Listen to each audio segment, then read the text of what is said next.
All right, there we are. Welcome, guys, to session 21 of Adventures in Emathan. Yeah, we are ticking right along here. We got Max back tonight, and we will be introducing Max's character to the campaign. So, going to be a good one. So, let's start off with our recap from last session. I will get the ever important recap music going. Okay, so as the last session began, it was late afternoon on the first day of the first Trigon of Elok's influence. The party had just all come back together in Tionchar Manor House, along with their doomed prisoner Newlin. The events of the afternoon hung heavy in the room. Brel Cortland entered from the dining room, where he had been waiting with the Githynthor, and addressed the group. Brel told the party that General Verimok had asked to meet with the party when they had time available. The party decided that now was as good a time as any and headed into the dining room, where the general was waiting and pleased to have an opportunity to address them. After giving the party a short history of the conflict between the Githynthor and the Githyanki, General Verimok explained that the remaining Githynthor warriors would be falling back to the Timeless Temple, an area that the Githyanki were not able to enter due to powerful glyphs of warding against them.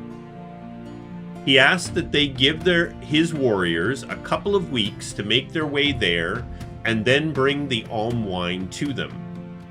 The general hoped that with the alm wine, the Githynthor could get back on the attack against the Githyanki, a war he explained they could not afford to lose. With their discussion with the general complete, the party headed to the Vanguard camp to begin the interrogation of the doomed prisoners. Lieutenant Arden suggested that Corey should lead the questioning due to his persuasive abilities, which he gladly obliged. After getting a small amount of information from the first prisoner, Corey moved on to the second. This prisoner, a young lady, gave a strange answer to one of Corey's questions, stating that she moved through the area like the wind, doing whatever the dooms asked of her. Corey immediately suspected that she may be one of the Vanguard spies that Commander Rainier had talked about. These spies were referred to as the Wind. Corey had her moved to another location so they could speak with her privately. After being taken to Captain Barlour's tent, the lady identified herself as Tava Dewcutter, who was indeed a Vanguard spy. Tava told the party that the dooms of the Kingdom of Evandor were under the direction of a new shadow who was having them go dark across the kingdom. This new shadow had coordinated the doom attack to Tionchar Winery. Tava explained that they were told that the attack's purpose was to create a diversion so that Lacey Whitfield could complete a mission. No one knew what this mission was. As the party prepared to finish up their interrogation, two Vanguard soldiers arrived at the camp with news that they had found the doomed tunnels at the Whitfield farm. The party headed there at once in hopes that they could capture additional dooms. At the farm, the party headed into the tight tunnel which moved west away from the farm. Additional tunnels connected with the main, suggesting that there were other entrances throughout the farm. After about a half hour of travel through the tunnels, the party arrived at a cave that had an entrance to outside. Douglan recognized that they had traveled to an area of ravines well west of the farm. The party attempted to deal with two dooms that they could see at the cave entrance before they realized that there were many more dooms outside of the cave. A battle broke out, but the party was quickly able to gain the upper hand. As the battle drew to an end, one of the dark-robed figures that had maintained its distance from the fight vanished and could not be located. As the last of the dooms fell, the area was silent. A search of what appeared to be a doom camp turned up mostly camping equipment. The party was able to locate a small amount of coins, gems, and a few items of interest, including a very finely crafted dagger, and what appeared to be a message naming a few of the dooms that were being expected. As today's session begins, it is the first day of the first Trigon of Elok's influence, as darkness of evening begins to descend. The party has completed their search of the area and is preparing to return to Tionchar winery. The party members' heads spin with the events of the day. A day that had started out with such hope and excitement. A day that has ended with much question and despair.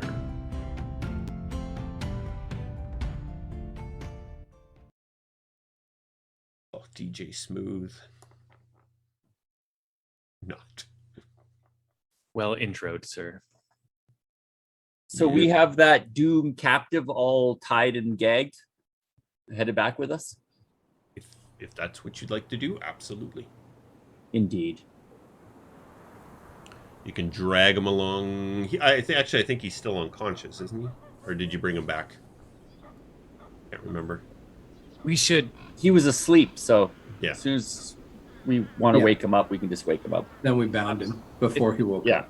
Prudent. We should check him for the special mark that these shadows seem to bear. Maybe just a quick check of sleeves or a neck, kind of like somewhere where it would be convenient to, flash a recruit the symbol. Does he bear the symbol? Because we were described. Yeah. So Tava explained to you, it's with everybody. It's in the same spot. It's high up on this area of their left arm. Okay. So let's take a look. Worth it. Maybe check all the rest too. The bodies. Yeah. All the rest. They're all dead. They're all dead. We'll check the dead ones too. Of course you will. Are you going to And check we would- all the bodies for a tattoo, or just And your... we'd like to know all their names. Okay. Well, we'll give him a quick search. It doesn't If take we know where the long mark to- is, it shouldn't take Yeah. long. Yeah. Nope. I figured, when we You're were able looking- to pretty quickly go through everybody. Nobody here bears the tattoo. Slippery. Nobody here bears the tattoo of a shadow. Maybe that one that got away has the. Well, we better not waste too much time here, fellas. Who knows what's going on back at Tionchar? We'll send some Vanguard back here to keep an eye on this entrance and maybe take over this camp. Yeah, because we tried to find footprints, but we did not. Yeah. Oh, Well, we're actually, not- you many found lots of footprints right. that headed off in that sort of northwesterly direction along that little river that ran through there.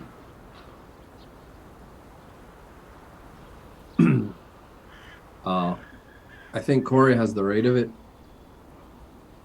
It is Corey, right? Yeah. Okay. I gotta. It is Douglan, right? He gives you a long stare, like. It's a lot easier for you, buddy. Yes. Yeah, we'll kind of once we got everything wrapped up and everybody's searched, we'll start heading back through the tunnel. All right. About a half hour-ish. You're able to move a little quicker back because you know what to expect. You're not so on the guard. As you arrive and see the tunnel ahead, you can see it is now dark outside, but the area seems lit probably by lanterns or some such outside. Anything out of the ordinary? Do the normal sentries greet us? Yeah, you can see as you're approaching, they have continued digging while you were gone to make it even easier to get in and out of this tunnel. You can sort of see the lower half of what looks like a vanguard soldier. Well, it would seem the immediate threat in this area is taken care of for now, and of course we will secure more troops here and in this hideout and potentially thwart anyone who might think that this is still a safe spot. Perhaps we should just return back to the winery and reconvene with my superiors and figure out the next course of action for everyone. Well, we do have another hostage here to interrogate as well. We'll head back. One of us will throw the hostage on the back of the horse. All right, so we're headed back to Tionchar. Yeah. All right, you make the. I think we've said it's about a 30-minute horse ride from the Whitfield farm to Tionchar winery, and one of you is clearly riding a donkey. Yeah, I was going to say, Arden, are you on a donkey? Did they not give you a horse yet? And you arrive at so you guys take that back path. Where we had the conflict before. Yeah, as kind of the speed up rather than taking the roads, and you arrive back at the winery.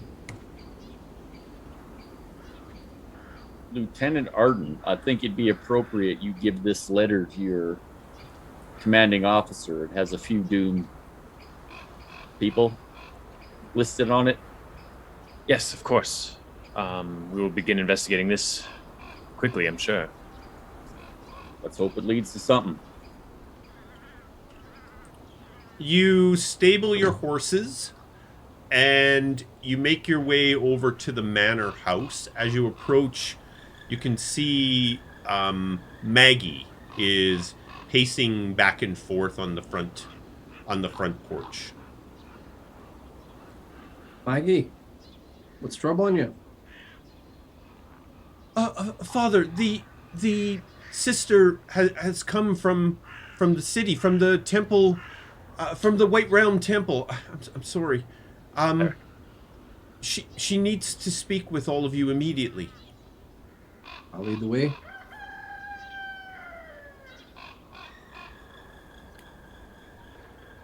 You make your way into the house, into the front, sort of large, the great room. There is a cleric. You in particular, Douglan, you recognize that she is from the White Realm Temple, which was the temple you visited fairly often, a temple to Gath. You don't recognize the sister per se, but she is sitting in the room, presumably waiting for your return, all of your return. Mm-hmm. Seeing you come into the room, she says, please everyone, please have a seat. We need to discuss the situation with Anton. What kind of a situation you talking about here, sister? Can you help him? That is what we need to speak about. Again, if you all could just please be seated, we will discuss what I have discovered. Please continue, sister. So you all make your way into the room, have a seat. Burrell enters the room, hearing all of you. The general and his man, they're still doing their best to not be a burden on anyone, so they stay where they are. And the sister stands from where she's been sitting with Anton. She says,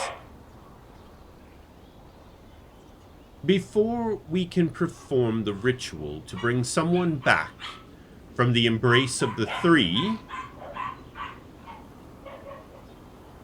we must speak with the spirit to make sure that they wish to return, as you may find this surprising, but there are those that do not wish to return.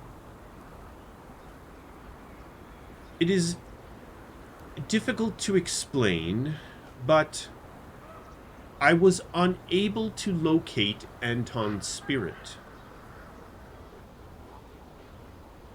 He is lost to the three. There is no god that knows where his spirit resides.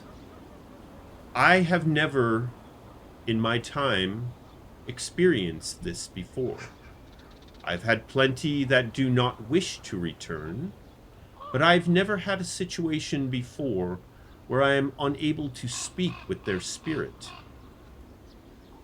As such, I'm unable to bring him back. Douglan's going to look at Maggie and say, "You know anything about this?" Maggie sort of wringing her hands together a little bit and,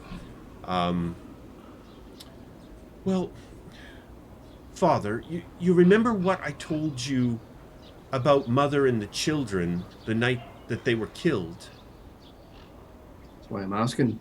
What if Anton's spirit was pulled through the portal while it was open?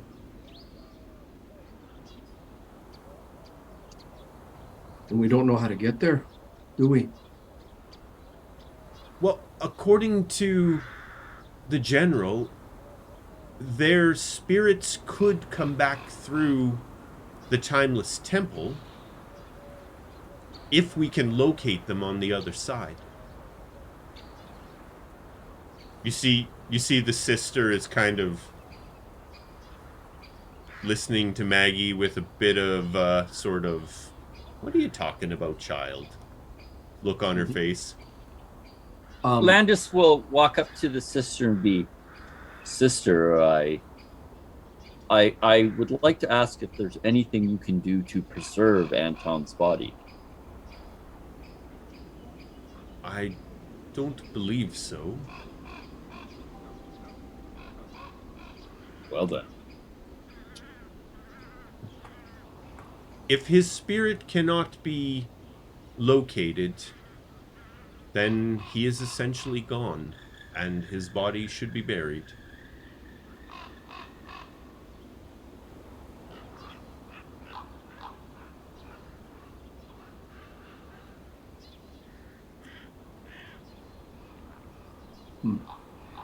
I don't believe there is anything else, unfortunately, that I can do. I was brought here at the request of Commander Rainier as a favor to the Vanguard. Unfortunately, I am not able to help. I would like to be returned to the city tonight, if that is possible. Sure, we can arrange you getting home all right, man. We do appreciate you coming out at such a short notice. The sister stands and she says, I'm sorry. I did not introduce myself when you came in. I've been a bit thrown off by the situation of not being able to reach Anton's spirit.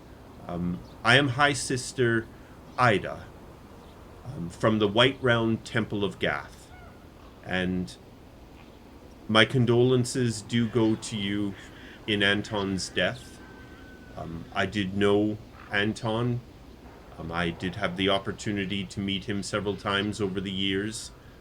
He was a fantastic man and well known and respected in this area. And again, I am sorry for his loss and my inability to help you with this situation.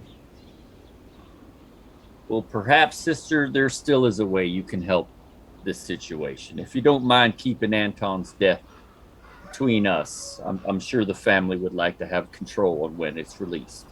Of course. I will say nothing other than a brief conversation with the commander to let him know what has transpired here. Douglan's gonna go over to Maggie and, give her a big hug. Doesn't really know what to say, and he's more worried about her than anything. Douglan, she seems almost energized by the possibility that, like the rest of her family, Anton could be potentially brought back. Mm-hmm.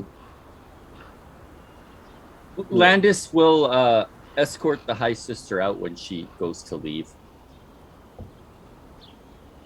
Okay. She turns, Lieutenant, I apologize, I don't know your name, but maybe you could arrange for my travel back, please? Yes, of course. Please accompany me to my commanding officers. We'll find suitable escort for you. Thank you. Lieutenant Arden, one more thing. Yes. No, Douglan goes over and you did well out there, lad. It has been an honor to serve alongside you, sir. Tales of your deeds from the past have held up true, we see. You're starting to make your own. Thank you, sir. I'll make sure the general knows it. You obviously have very important decisions to be made now regarding your family's future and what tasks to undertake. I think it best I return to my duties. But should you ever need our services, I'm not sure where I'll be stationed next and what my involvement will be, but need my help, please, of course. Well, if I had to say, I'd like you continue to watch over the winery. But That may well be the case. I just don't know the next phase here. you stay safe, lad. Thank you. All right, so Lieutenant Arden, High Sister Ida, and Corey walk Landis. out. Oh, was it Landis? My apologies. Walk out onto the porch together. And the sister turns to Landis. Is there something I can help you with before I depart? Sister, I need to press you for a small amount of information. In the event we find Anton's soul, is there a way to bring him back without his body? There are ways that a spirit can rematerialize, yes. It wouldn't be unheard of. Oh, absolutely not. There are many, many cases where, given the right situation and the will of the three, a spirit can be given wholeness again in this world without its material body. More often, we bring the spirit back to its existing body, but that is not necessarily a requirement. The will of the three is more powerful than anything else. Oh, I thank you again, High Sister, for your assistance here, and I'm sure Lieutenant Arden will take great care of you. Thank you. And again, my condolences to all of you with Anton. Landis right. will look to Lieutenant Arden. It's a pleasure. I hope we run into each other again sometime. The pleasure was all mine, and yes, that would be wonderful.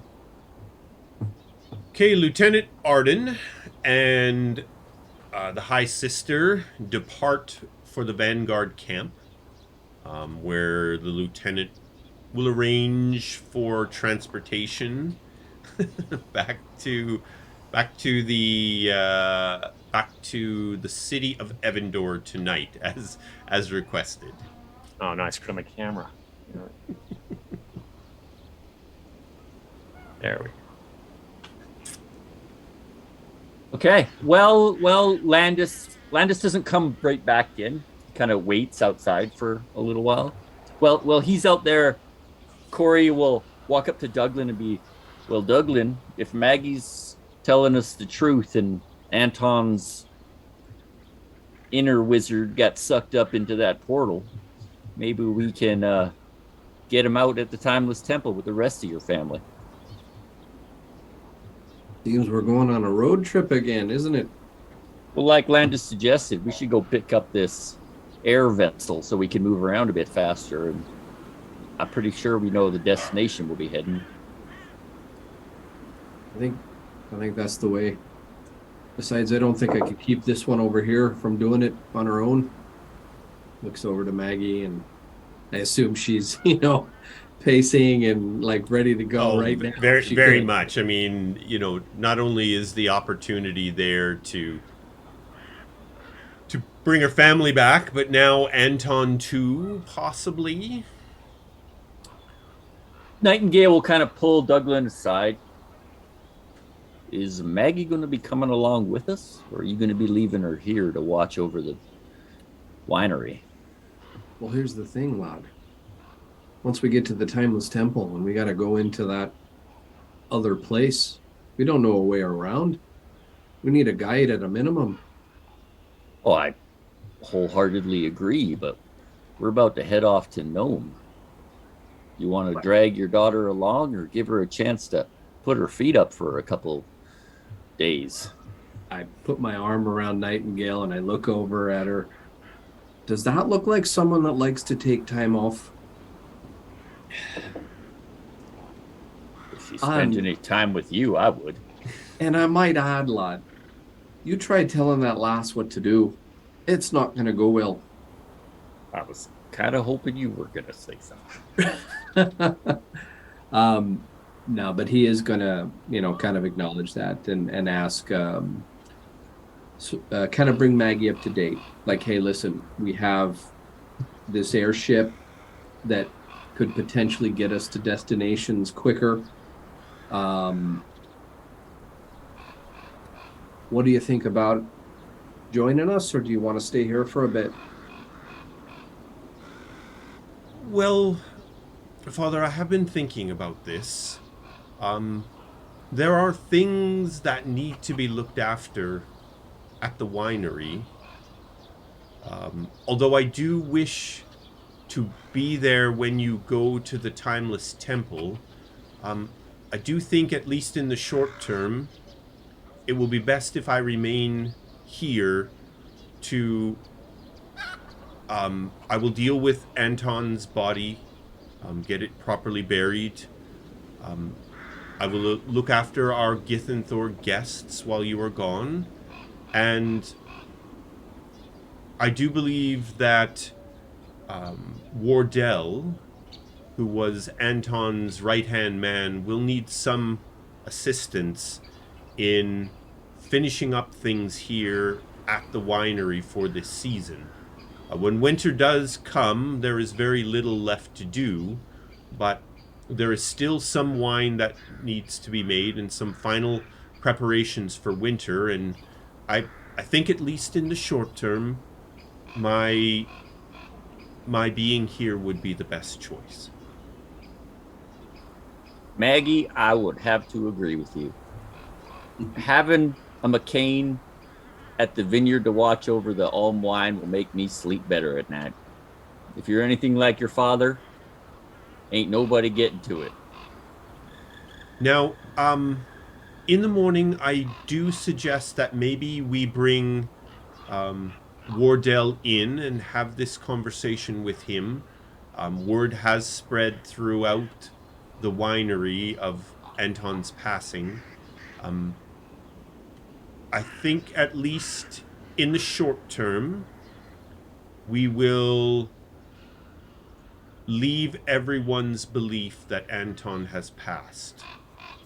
We do not know what lies ahead, what we will be able to achieve with what the general has told us. I just wouldn't want to get anyone's hopes up needlessly.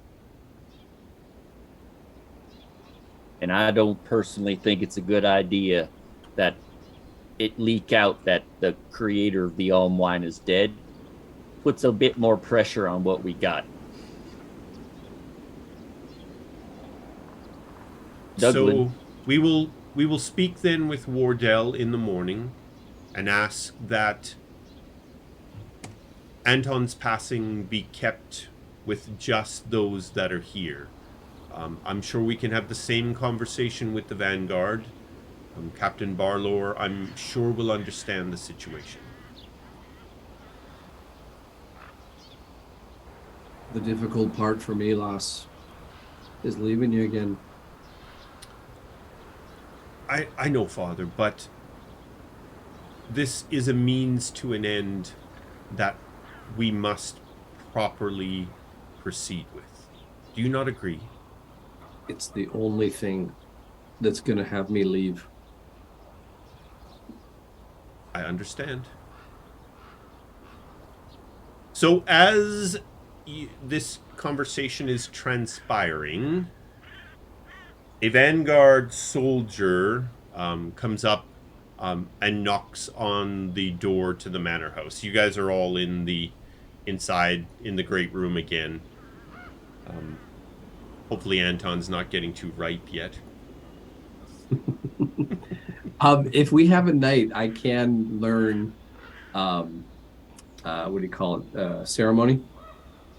And I can keep him from becoming undead for 7 days. But that's if you're very likely going to be gone a lot longer than that. All right, so let's put him in the fridge. The winery has a sub-zero. Okay. Yeah, well, it's got cellars, but like Maggie said, if, or I guess, and the sister alluded to, you don't really need his body potentially to bring him back. So this Vanguard soldier is knocking. The door is open, but he's kind of just knocking on the door to be polite. What can we do you for? I'm sorry to interrupt you all, but Lieutenant Arden has asked you to meet him at the entrance to Tionchar. There is a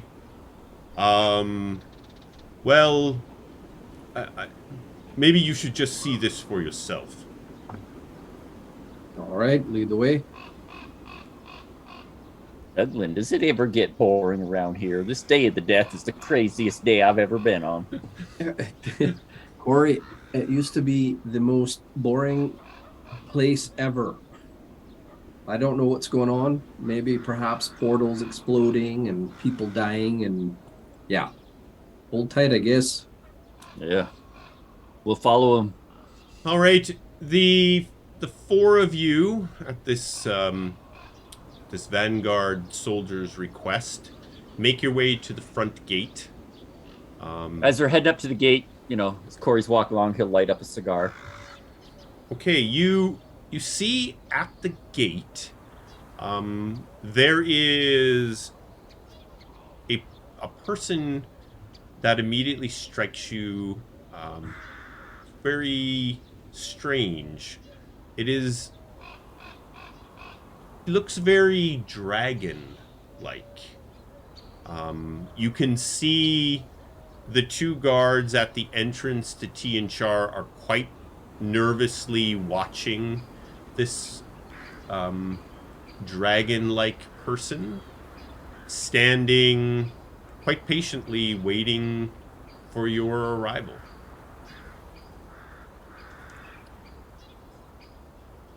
And we see there's a couple of guards and then this dragon-like creature, correct?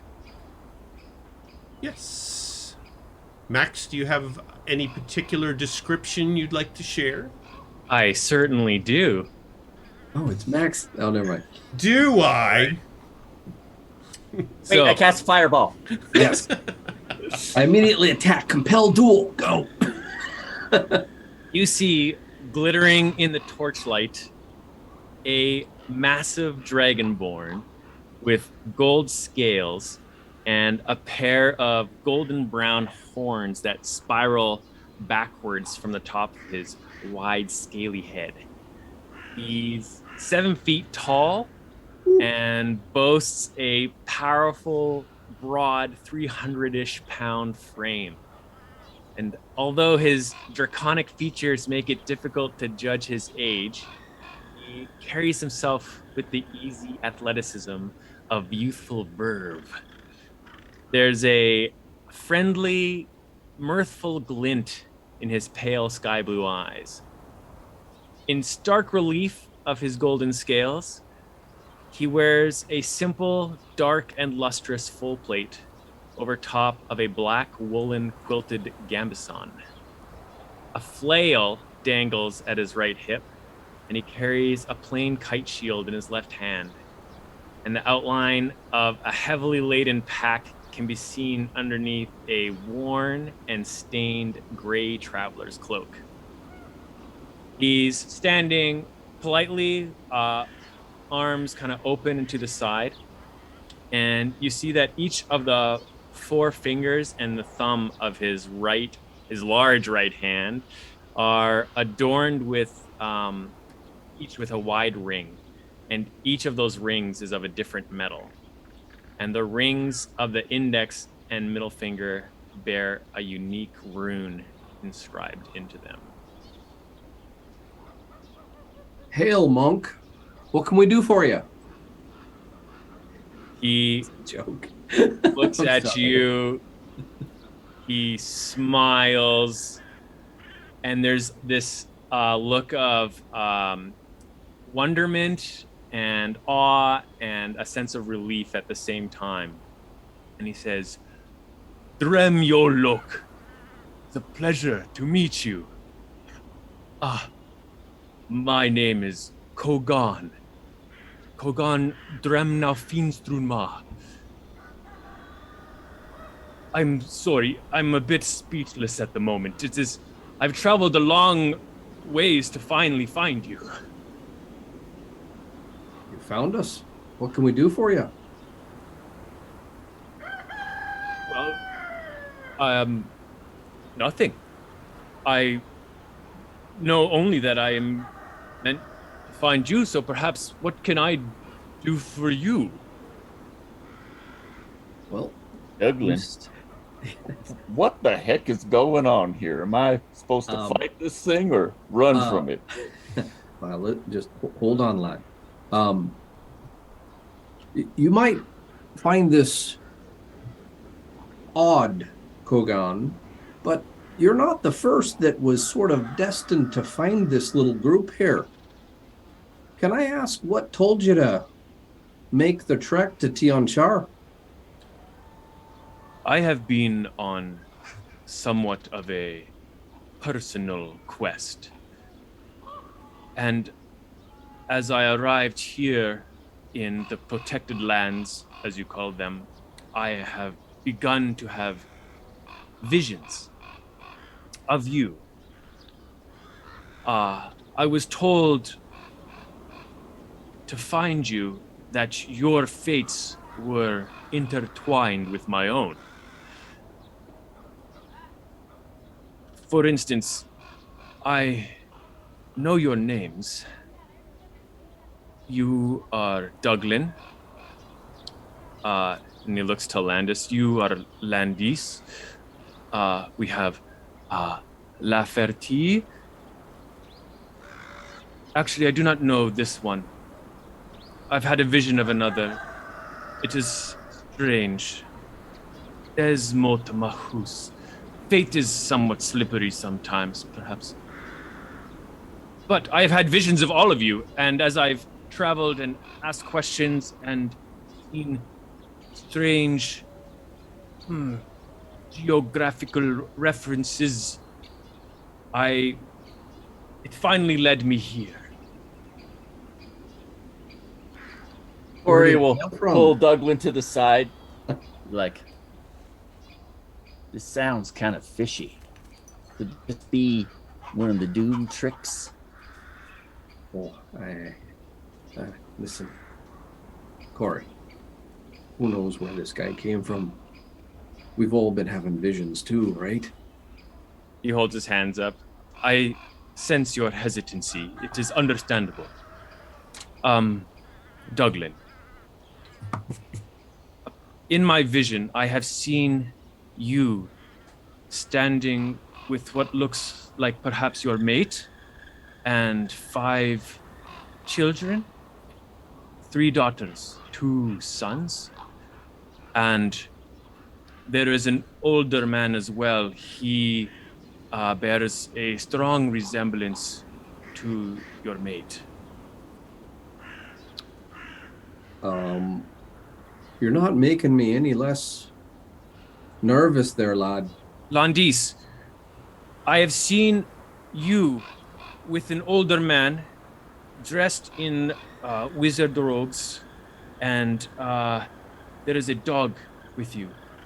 But in my vision, this dog is, how do you say, he is there but not there. Almost an image of it, a sense of its spirit, perhaps.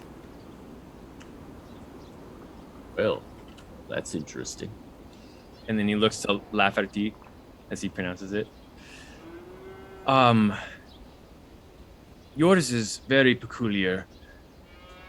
There are 2 gnomes, the small folk, and some strange shadowy entity, a creature of some type, and one of those 2 gnomes has a shadowed appearance around it, but the other does not.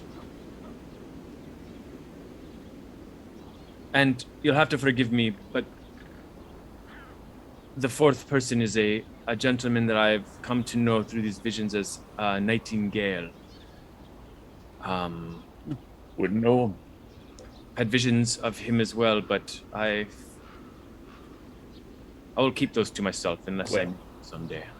Kogaan, is it?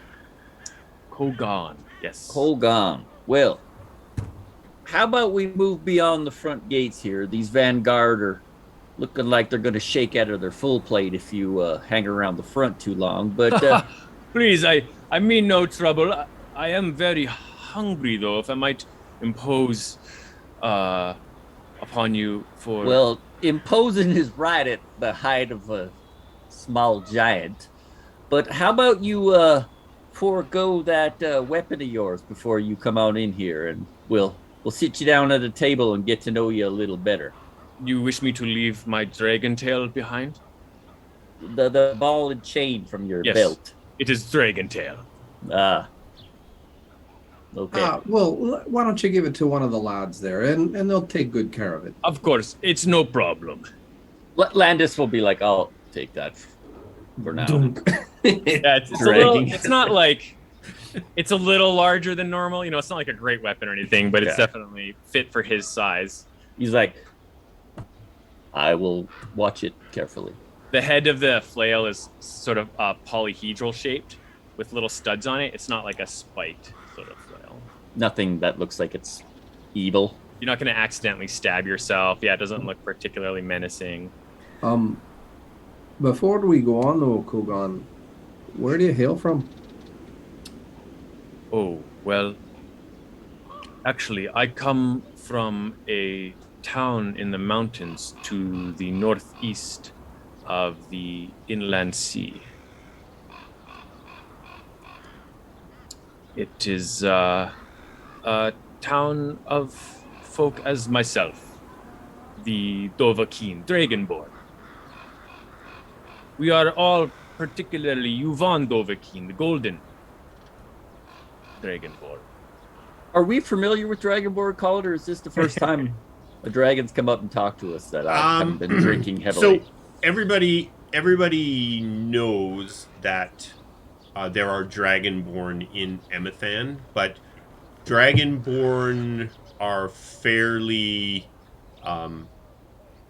rare, reclusive and rare. You know, they tend to stay amongst themselves. There are a few that go on their quests, but none of you have ever actually seen a Dragonborn in the flesh or in the scales. Well, Douglan, perhaps you lead our guest up to the main house. Well, does your town have a name, lad? I didn't catch that. I'm sorry. Oh, yes. In your tongue, it is known as Home of the Golden Sky, or Golden Sky for short. That is what the people of Salt's Pride call it. They are a group, a town that is on the port of that region that we probably have more familiar arrangements with than anyone else in this world. I'm looking at the map, so I'll do it in character. Are you up there towards the overland? Up in that direction? Just north of the Barrens, as you call them. Wow. So traveled awfully far. if you're looking at your map, there is a region in the Barrens. There is a region of mountains that are on the west side along the inland sea, and there's a bit of a green area in there. So Salt's Pride is right on the coast there. Oh wow! And and Kogaan lives, his village, his community are in the mountains just north of that green area. Cool. Well, if I may, Kogaan, first I'll apologize for our lack of hospitality, but we have had some strange happenings these last couple of days that involve double agents, if you will, and those that say they're one thing and they're not. So forgive us for taking some precautions with you. Of course. I mean, I understand that this is a very surprising moment for myself as well to finally be here. But for you, of course, I am familiar with the awe and confused looks of seeing one of myself now, having been traveling through these lands for a couple months. Allow me to show my generosity, and perhaps I could cook something for you. Well, let's take a beat there, lad. We'll be handling the food until, a trust is built up. I'm sure you understand. Of course. Okay, I'm going to turn to one of the guards and say, run on ahead and prepare a room for us. Clear everything out, just a table. We'll have some places to sit down so we can have a chat with this gentleman in a little bit more detail, okay? The Vanguard soldier nods and he heads off ahead of the group towards the manor house. So Cor, as the guy's leaving it, Cor's like, and don't be dragging your feet. I mean, no dilly-dallying. Don't be dragging your feet. Oh man. No.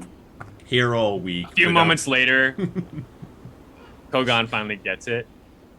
He lets out roarious laughter at your pun. Nice. Well.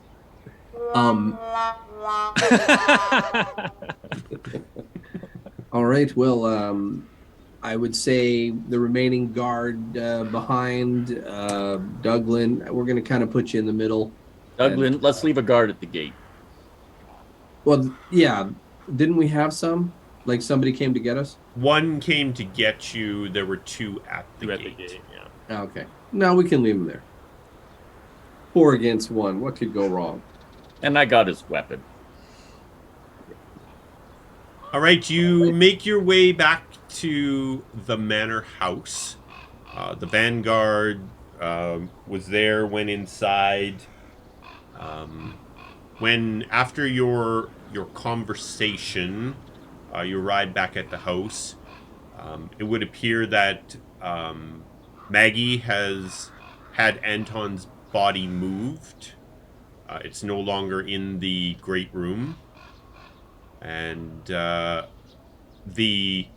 Vanguard sort of, he kind of points towards the great room and says, "Will this work? I didn't have a lot of time to get anything ready." That'll do, lad. That'll do. Thank you. Have the chef prepare some meals. Of course. he heads off to the kitchen. Burrell, who was standing in the hallway when you walked in, kind of raised an eyebrow at Kogan's entrance.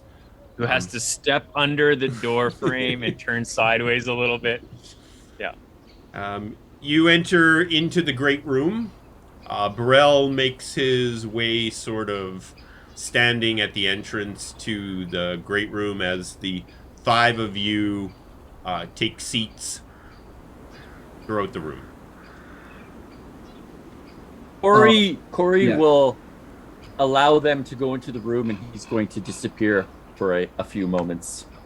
He'll be like, Douglan, I've got a presto changeo, if you know what I mean. Do your thing, lad. Yeah, and as we're in the room, get Kogaan settled and get his food. I assume it comes. I say, let's just sit tight until we can eat. Let's get you fed. Yeah, Kogaan will take off the pack. He'll set his shield down. He's got a quiver of javelins that he takes out from under his cloak. He puts that down. You can see that he's got a series of there's like a few maps he's got rolled up and kind of attached to the side of his pack, and some cast iron cookware as well. Landis will be, Kogaan, you've traveled quite the distance. Did you use the jump, or did you come by ship? Jump? The step is what The step, sorry. I came by sheep. Sheep. You rode a sheep all the way down here? She A vessel? it was a boat. Apologies. Sorry, Landis looks at Douglan. You're one to talk about accents. This is through. Sorry, the dragon tongue is not so suited for all of the common pronunciations. And he's as he's saying this, he's got a broad draconic Mouth, right? A snout, his minimal fork tongue. Yeah, he's got a long tongue and sharp teeth that ridge around his mouth and stuff. Oh yeah, my picture's up now, so you can see Yeah. what he looks like. Where is it? It's pretty accurate. be on his. Up there. Oh, in the. There. Yeah, big broad neck. He's. So Colin, just to get Corey Fairbanks's business over so that I can join this chat with Nightingale. Does Corey know where the Alm wine is kept? In the house? Yeah. Yep. Is it guarded? It's locked. Maggie locked and has the key.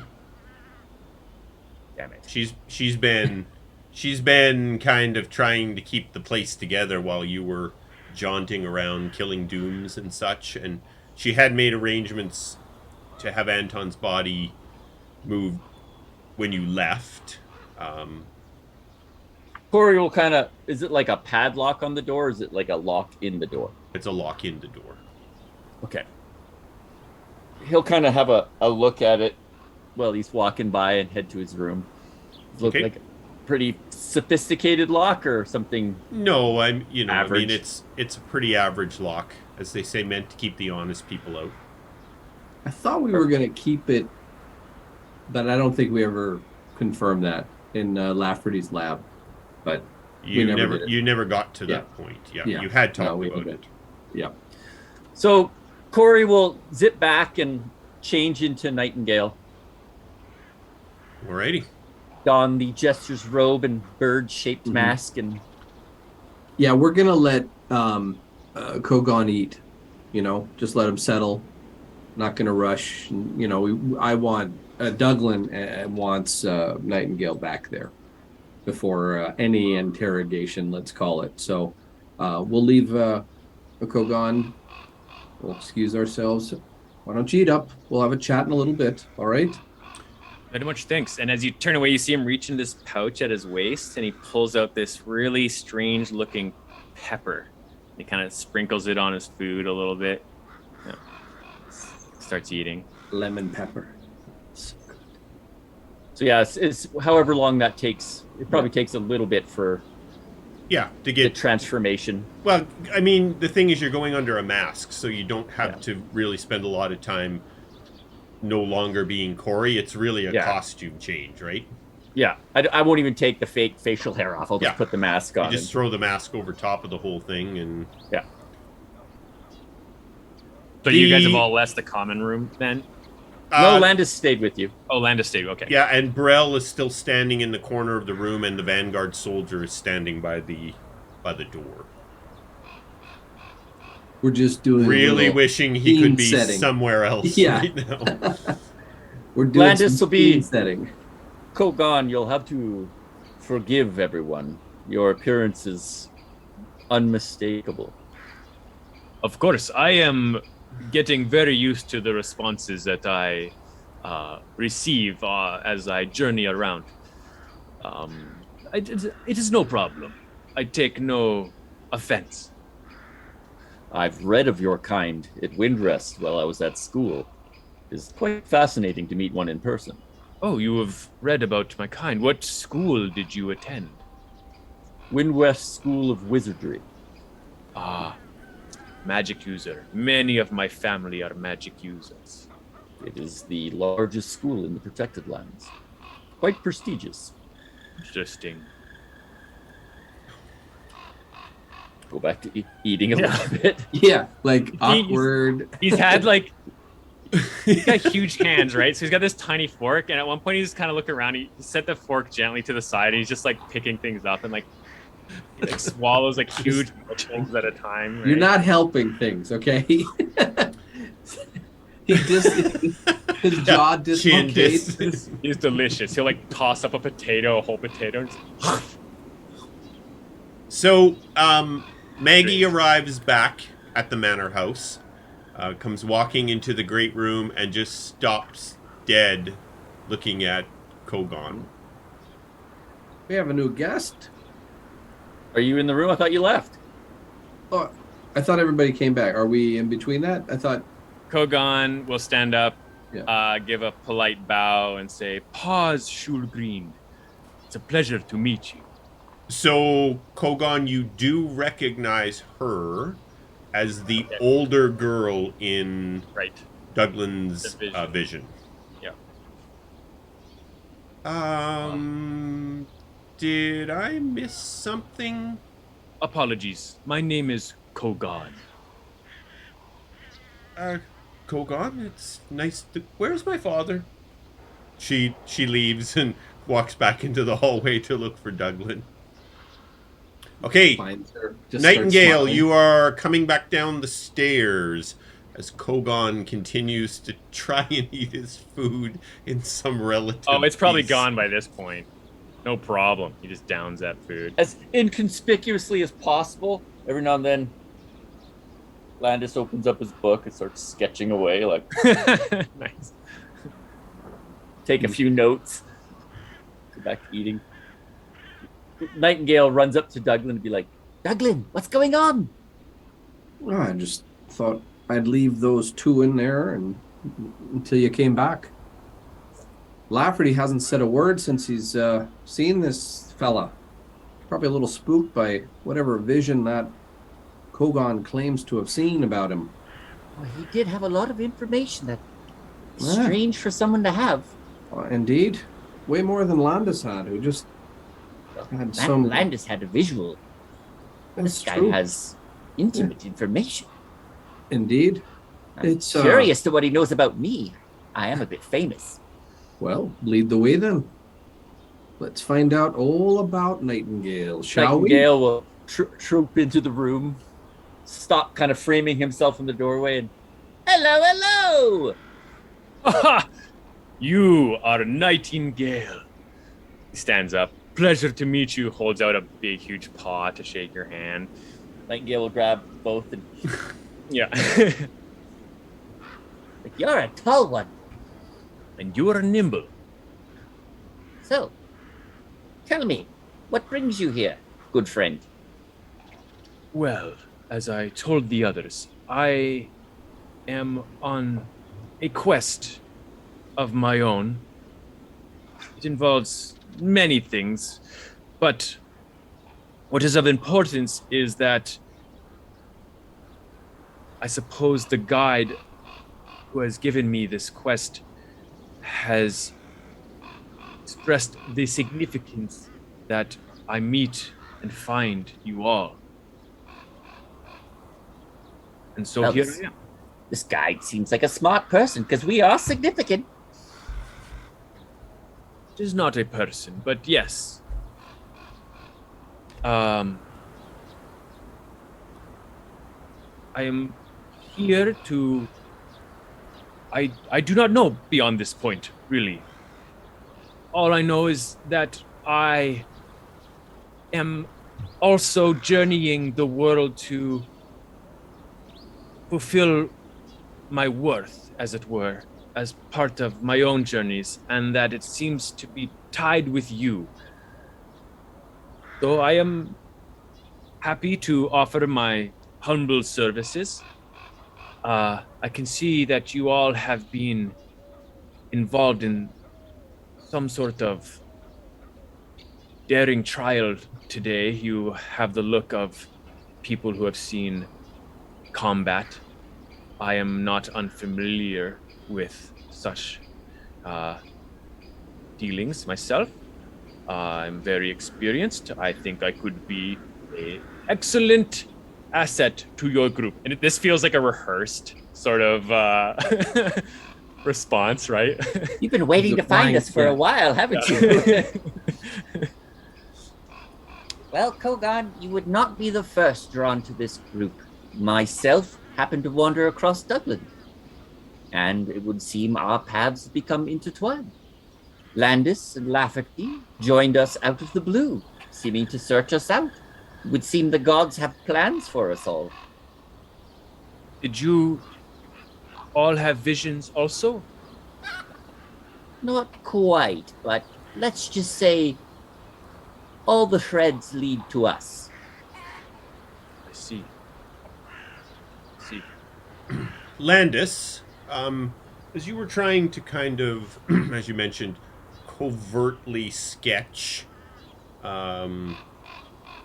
Kogaan, your book, Words Yet Spoken, which you took out to get at your sort of your sketchbook, when you look back over at it, you notice it has opened itself to the original page that opened in the book, where you saw the sort of animated image of the four of you. Kogaan is standing now behind you as the fifth person in the picture. You guys are kind of watching Landis flip over the book. He's like, "Excuse me, I do apologize." He turns the book and he slides it over towards Kogaan. It's like, "Have a look, my friend." Ah, yes. It is fate, isn't it? And he seems there are forces at play. What do you got there, Landis? It would seem Kogaan has been added to the photo, or the drawing, I should say. Photo. What is that photo stuff? Portrait. Portrait. Thank you. One day I'll call them photos, but for now we'll call them portraits. How's he now? And Landis will pull the book back over and slide it to Douglan. Be like, "I have a feeling that this is not anything sinister, my friend." Well, they had the right of it with Lafferty. Wasn't he in your book when we first met? It's how I identified you all. Well, there you go, Kogaan. It seems you're a part of this mess, too. I knew it to be so. You see Nightingale casually walks up to the book and gives it a little rub. Yeah, it's real.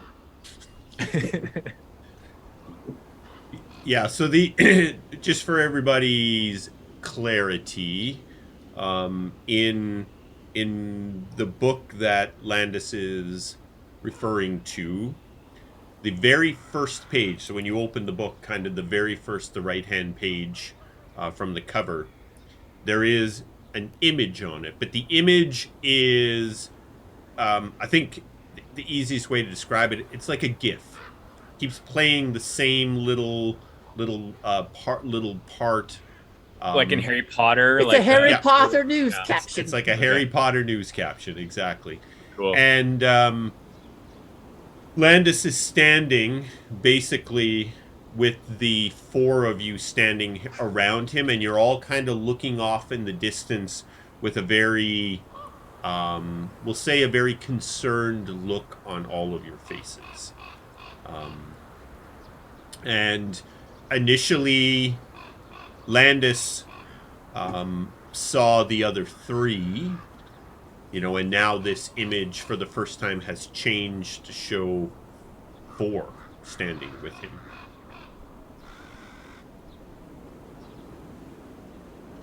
Well, it would stand to reason that he is a part of this. I mean, that book has not lied for Landis.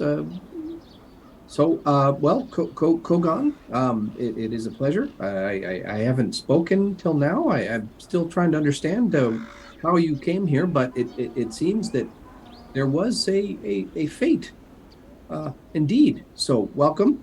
Again, my name is Lafferty. We'll work on pronunciation, and maybe you can teach me your language too. I'm very fascinated to understand that. So anyway, welcome aboard. I guess. Right, Douglan, Lafferty. I think he's Landis. I mean, right? The book has not lied to me thus far, but time will tell. Maggie makes her way up just to the edge of the room. I'm kind of envisioning Douglan is standing in the doorway, having just sort of come back. She just sort of says, "Father, I've had absolutely all I can take today. I'm going to bed." I'm gonna take her to her room. I need just some time with her. It's been nothing but death and blood and battle and running around. So Douglan's gonna go with her and not tuck her in, but just get a few minutes, just the two of them. I will sleep here on the floor next to the fire. You can probably have a bed if you'd like one. No, it is really okay. I find beds very uncomfortable. Maybe if you have some straw. Oh, no, nonsense, Kogaan. This is a very large winery. There's dozens of rooms. No, please, Nightingale. Come on, we need to treat him proper here. This is not how we treat guests. Do you think they got a bed big enough for him, though, Lafferty? At least a room. I mean, come on. A big room? Big guy? A big room. I mean, if he's happy, we don't know the way they live where they are. I mean, we're not putting him in the stables, are we? No, I didn't say that. Because they've got straw there, and there's big rooms there. No, that wouldn't be right. No. Come on. We'll find your room, Kogaan. All right. Lafferty takes Kogaan upstairs. As he said, there are lots of rooms still available upstairs. Shows Kogaan to one of the rooms. Yeah, you're not going to fit the bed, but there's lots of room for you to stretch out on the floor. Drag the blankets off and sort of like bunch them and nest them up a little bit. You know what I mean? Start to curl around and like this big mound of draconic ball just curled up. The Vanguard. There's four of us in the doorway watching, like, yeah. What's he doing? Trying to be inconspicuous, peeking around the door. But it's been a long journey for Kogaan as well. So the Vanguard soldier bids his good night, seeing that it would appear everything is as it should be. He leaves, closing the manor house door behind him. Brell got the Gith set up in rooms earlier, and then he heads off to one of the rooms himself, and leaving, I believe, just Nightingale and Landis sitting in the great room. I assume you head off to bed as well, or would you like to have a big conversation with yourself? With yourself. Been waiting for this moment all night. Well, I haven't been. Wait, What where's do you mean? Arden? We haven't had a Arden's chance gotta to be. talk to get to know each other. Well, Arden's got to be seem around here annoying. somewhere. Where is he? Are we all headed No. off to bed then? Nightingale's gonna stop by the where the wine is, and like paw at that keyhole just one time, and then no, and he'll walk off to his room. So yeah, we'll all crash for the night. I could use a long rest. Yes, I think quite a few of you... No, actually, you guys, other than getting your spells and such back, you all weren't that bad a shape. Poor Lieutenant Arden took the beating for everyone. Landis will give Kogaan his weapon. Back. Okay. All right, I will run a long rest, a long overdue rest.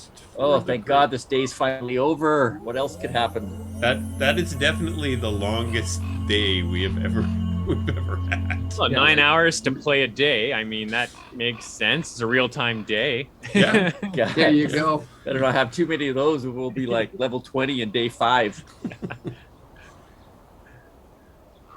Okay, so during the night there are a few happenings. I got the void sweats. We'll begin with Douglan. Douglan, during the night, you have your recurring nightmare. I've written it out. I will share it with you so you can read through it and then... Look for the subtle differences, my friend. Look for the subtle differences. Devil in the details. As well, Lafferty, you have a dream during the night. Shites up. All of you visiony, dreamy people. Got a lot in common with Kogaan. All right, I will share this one with Lafferty. You can read them both. Alrighty. Out loud or just... No, yourself, they're your dreams. They're your dreams. Your choice to share what you want from them in the morning is up to you. I could speak for Nightingale and Landis. We don't want Lafferty waking us up in the middle of the night for a long-winded explanation of his dream. Yeah, I'm going to have to reverse that long rest. You don't get one because Lafferty has everybody up all night. Okay, Oh, it God, is... wait till we talk about it. It is early morning. As everyone is awaking to the sound of the winery coming to life. The sun has just started to come up. You can hear activity downstairs. It sounds like it's probably in the dining room. People are talking. You recognize the general has a rather deep, loud voice, so you can kind of hear him, and then other people are talking as well. Nightingale gets up and begins his routine of donning his jester's outfit and stuff. Okay, so we are Nightingale to start today. We are back at Nightingale. Okay. All right, what's everyone doing? Kogaan is definitely up and straight down to wherever breakfast is, just following his nose. Oh, yes, you can smell a very large breakfast. Maggie was up early with the cook to make sure that her dad's favorite breakfast was prepared. And there is a lot of really good smelling food. Kogaan, when you reach the dining room has a massive table. Like it can easily sit 20 people. And at the far end, there's food all spread out all over the place. There are two individuals, Kogaan, that you are not familiar with. Their species. You see the one robed man who was standing in the corner of the room, didn't say much on your arrival last night. And Maggie is there as well, who you caught her name, through the exchanges last night between her and Douglan. Would seem there have been many guests to this home as of late.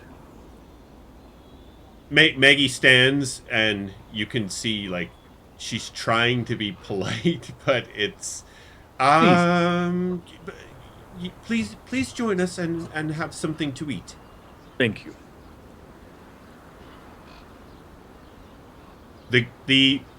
And he just started eating. He won't. Yeah, both of the Gith, Brel sort of gave you a look. The two Gith that are there, the one, he says, please excuse my ignorance. You are Dragonborn. That is correct. It is the first time I have seen one of your kind, and I do believe I am as foreign to you as you are to me. I am a member of the Gith. My name is General Verimok. It is a pleasure to meet you, General. He stands and reaches across to shake your hand, and my goodness, that is a big hand, isn't it? Yes, excuse my ignorance. Please join us for some food. Thank you. I can just go back to eating. All right. Douglan, Lafferty, Landis, Nightingale, what y'all doing? Landis will get up, he'll quickly flip through words yet spoken, and he's going to write a message in there for his grandfather. Okay. It'll be short. Met Kogaan. Arrived yesterday. Things are moving smoothly. And that's it. Alrighty. And that's it. That's all. And then he'll head down. And Nightingale, again, as he walks by the door where the alm wine is, kind of gingerly drags his fingers along that door, tapping along with his fingers as he walks by. And heads down to breakfast. All right. Much like Kogaan, as soon as you kind of hit the stairs, you can smell just an amazing meal in the dining room, and you can hear conversation going on between those in the dining room. As we're walking in, Nightingale looks to Douglan. He's like, daggers and domestication. You've taught that girl well. Dole her mom. Sure it wasn't you who taught her to cook. All I've ever seen you do is throw a bit of water on rations and tell us it was dinner. Feels a whole lot. That's the trick, but doesn't really taste like much. Nightingale, as you appear in the dining room, Maggie gets up and walks towards you. Nightingale, I don't believe we had an opportunity to meet last night. I'm Maggie. I am Douglan's daughter. Nightingale will grab her hand and he'll go really close to it to kiss it as he's kind of looking over at Douglan and be like, Nice to meet you, Maggie. There was a message delivered quite early this morning for you. I will retrieve it. Oh, thank you. She leaves and goes into the great room and comes back and hands you a small sealed scroll case.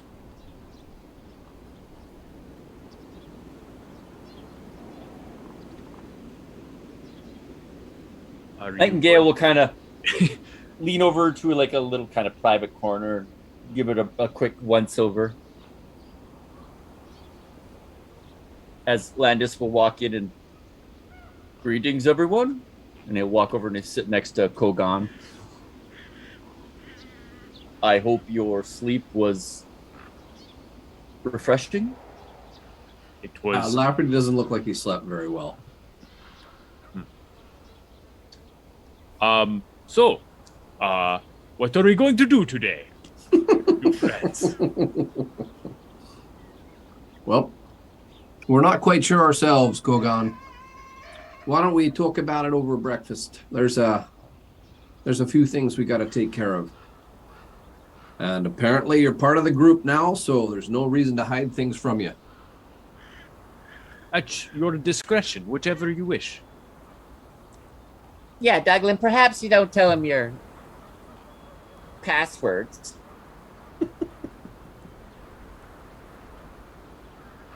Well, He's Yeah, very that- strange. Douglan is like he's done with all of the newcomers. His head's spinning. He's like, he's just happy his daughter's back, and he doesn't really care. Douglan, as you seat yourself, Maggie runs off to the kitchen. After retrieving the note, you come in, you sit. She comes in with a big plate full of your absolute favorite pancake and fresh fruit dessert. Something you haven't had since the night. Yeah, it is definitely dusty in the room. Definitely. Yeah, he's like eating, going like this, and looks up at Maggie and just kind of pulls her in.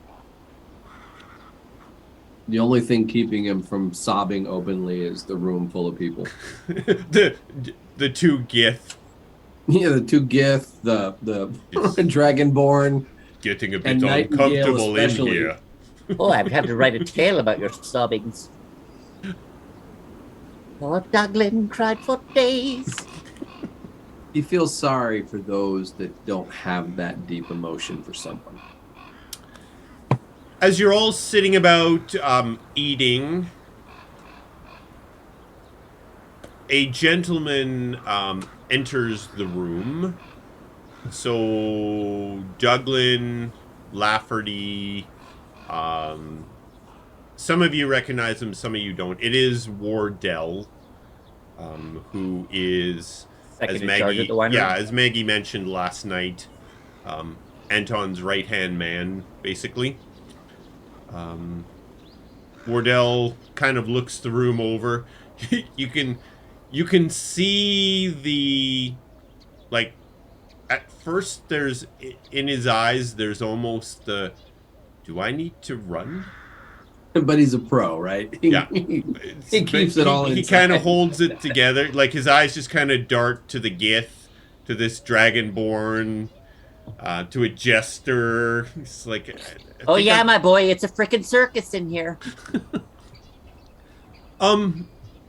Good morning, everyone. Maggie has asked me to join you to talk about the future of Tionchar Winery.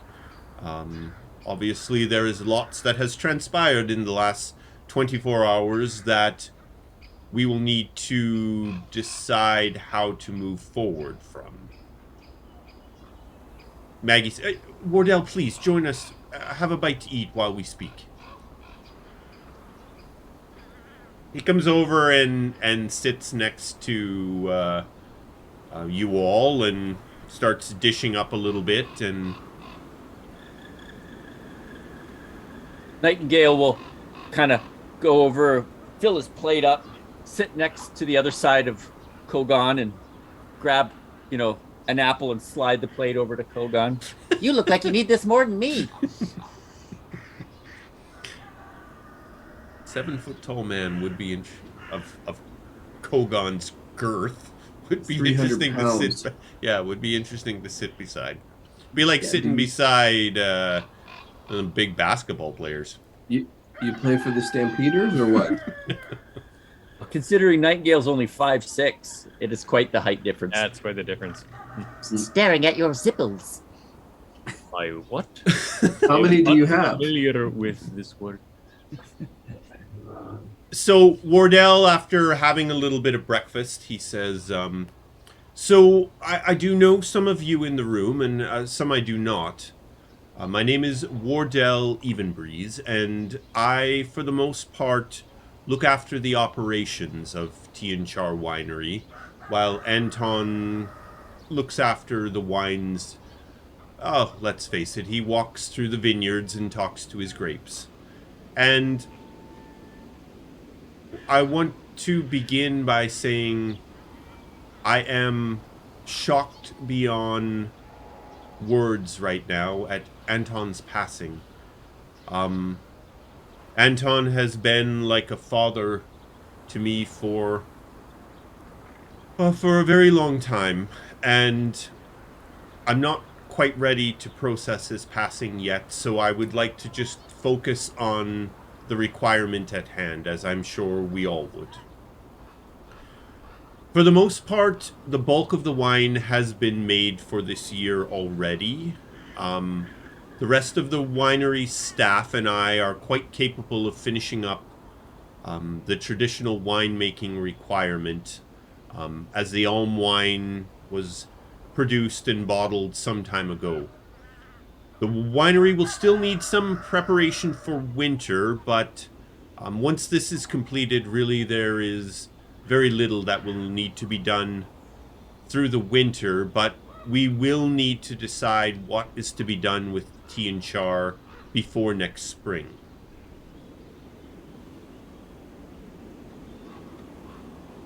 Do you know what the four of you will be doing, or possibly five, maybe? I'm not sure what Maggie's plans are. I don't know how many of you will. Do we have a plan yet, gentlemen? Well, Maggie's, for the time being, is going to stay here, help you run things, keep things moving forward. The five of us are going to be going away for a bit. To fulfill our destiny. What he yes. said. Yes, what he said. And then we'll be back. And do we have an idea time frame? By the way, I mean, assuming we don't get ambushed and killed along the way, to get to Nome. How long did we determine it will vary depending on the route you pick. It Okay. could take week or weeks depending on the final method that you settle on to get there. Okay. Yeah, so, I mean, he'll keep it vague. Just the five of us, we're going to be taking a little trip.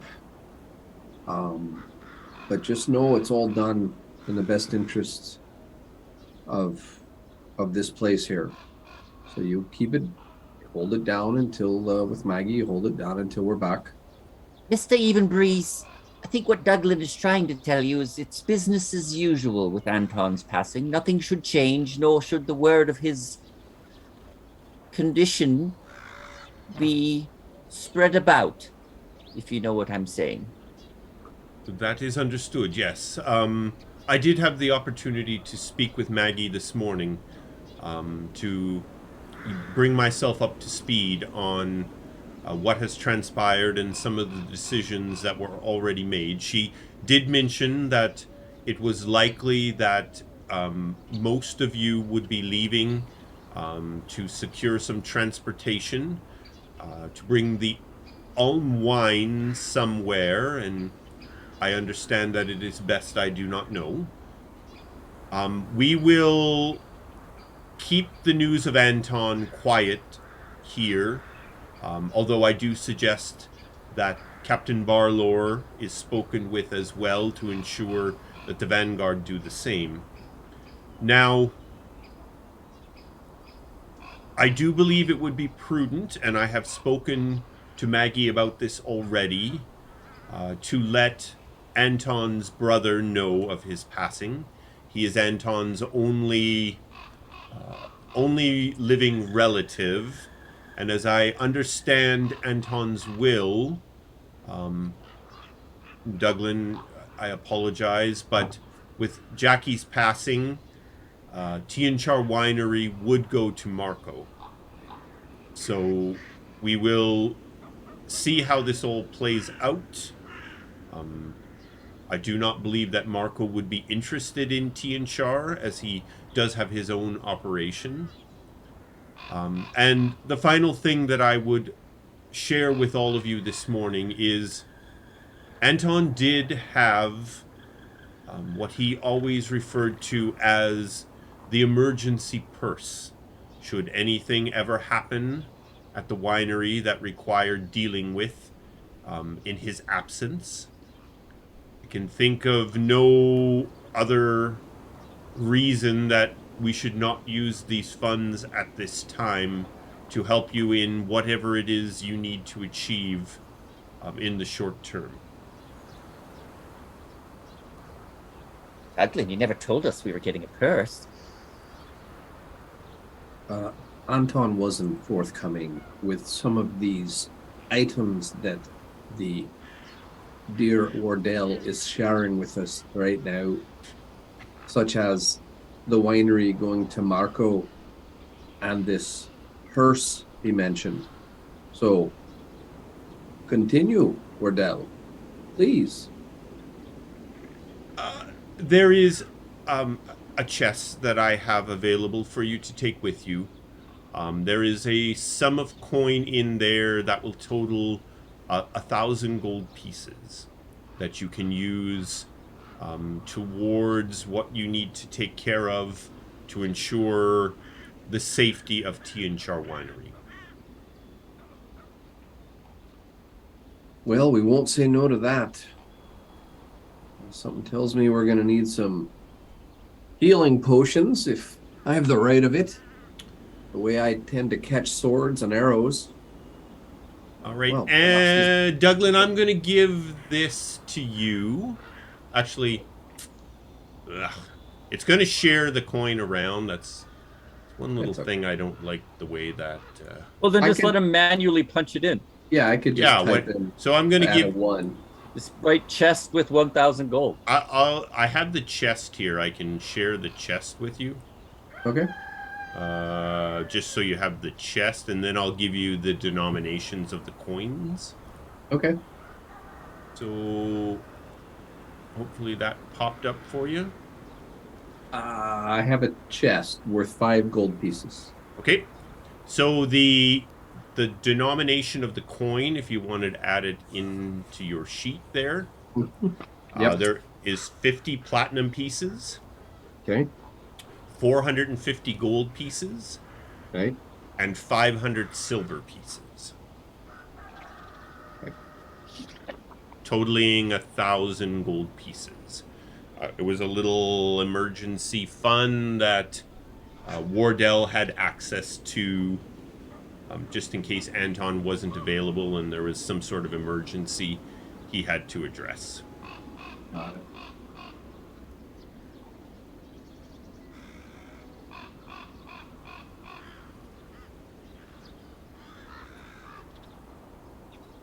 Okay. I'll be busy writing. Go ahead. Was that all? That is all I have to share at this time, yes. Do I know Marco? Yes. Oh, you've met Marco many times before. Marco, Douglan, Marco Tionchar, Anton's younger brother. Mm-hmm.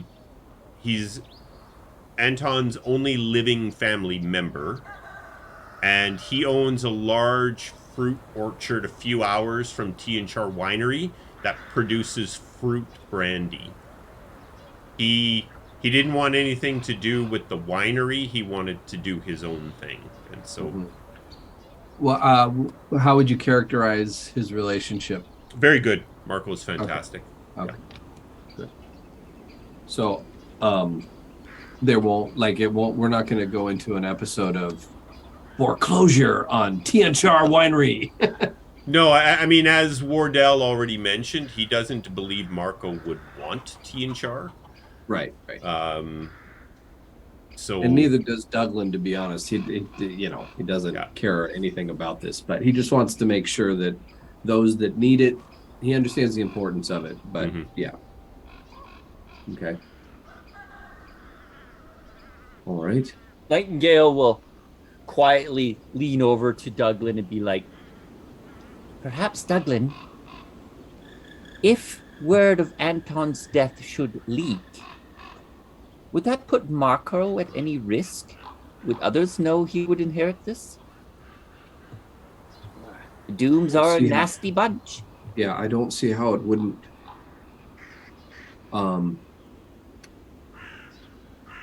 should we bring him here where we know he can be protected? Just suggesting maybe someone keep an eye on him, perhaps Maggie, check on him and give him the know-how. I think maybe we should send for him and bring him here. Where the heck is he? Sorry. Wardell. Has he been told? not as of yet. Maggie said that she would deal with that today. I think he should be brought here because we are trying to keep the Anton's, let's say, status as tight-lipped as possible. So let's not just send riders out, and let's bring him back here and then let him know what's going on. If you don't believe that Marco should be informed, there is no reason to rush communicating the change to him.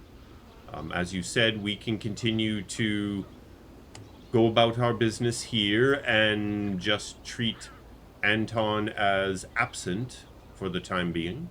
Let's do that for now. Does anybody outside this room, he looks over at Kogaan, shaking his head, know that these were Anton's wishes? I do believe that I may be, other than... no, I may be the only one that has Anton's will. Let's say nothing for now. There's too many moving parts. I think the less people know, the better. Let's just put a target on his back, okay? Understood. We've got to go retrieve something that's going to be very important for us. So you and Maggie, you guys keep doing what you're doing here. Let's get Tionchar settled, for lack of a better term. And then we can discuss this when we come back. Hopefully we'll have some more answers then. Nightingale, Landis, what do you guys think? I would have to agree with you, Douglan. The less people that know, the better chance we have of controlling this mess. And not to be, well, I don't know how to really put it, but I would stress that we leave as soon as possible to pick up the airship. We don't know how long this is going to take us, and we have a bit of a time crunch ahead of us. You ever been flying, Kogaan? Ever. We are going on the airboat. It would seem, yes. Sounds like fun. This is adventure. Excellent. When do we leave? We're discussing that now. Douglan, how about we get affairs in order and try to leave first light? Give us this day to get things in order. I've got a few messages to send off and a few things to get arranged before I go. Sounds good. As I'm sure others may have. Mm-hmm. A vanguard soldier appears at the entrance to the dining room and says, "I'm sorry to interrupt, but there's a messenger here that's asked for specifically for a few of you. He says the message can only be given to you, to Nightingale, Douglan, Lafferty, and Landis. Get so many messengers and visitors and things happening and Yeah. It's been crazy. Welcome to the circus, lad. But Very- could you excuse us a moment, if you don't mind? of course. We'll follow this vanguard person. Yeah, I'm sure there's a whole chicken he can go eat somewhere. He escorts, or he basically just he's brought this messenger into the great room, and you can see this fellow. He has the look of somebody that was probably riding all night, and as the four of you enter, he kind of looks you over and says, one of you is Douglan. Aye. And one of you is Nightingale. Are you going to get to the point? Look at us. We showed I up. am actually grabbing my halberd. I've been given very specific instruction to ensure this message is only given to 4 people. I just need to ensure that you are them. Now, one of you is Nightingale. One of us is, yes. Landis. He is also one of us. And Lafferty. Yes. I have a message from Lord Felmorn that I was asked to give specifically to you 4, as you were the only ones that would understand the situation. Proceed, lad. Yes. He pulls the message out. He says, "Gentlemen, I have confirmed with my own eyes that King Cordell and Queen Genbellis are being held captive in Wilhorn Castle. I'm trying to determine the best way to proceed with freeing them.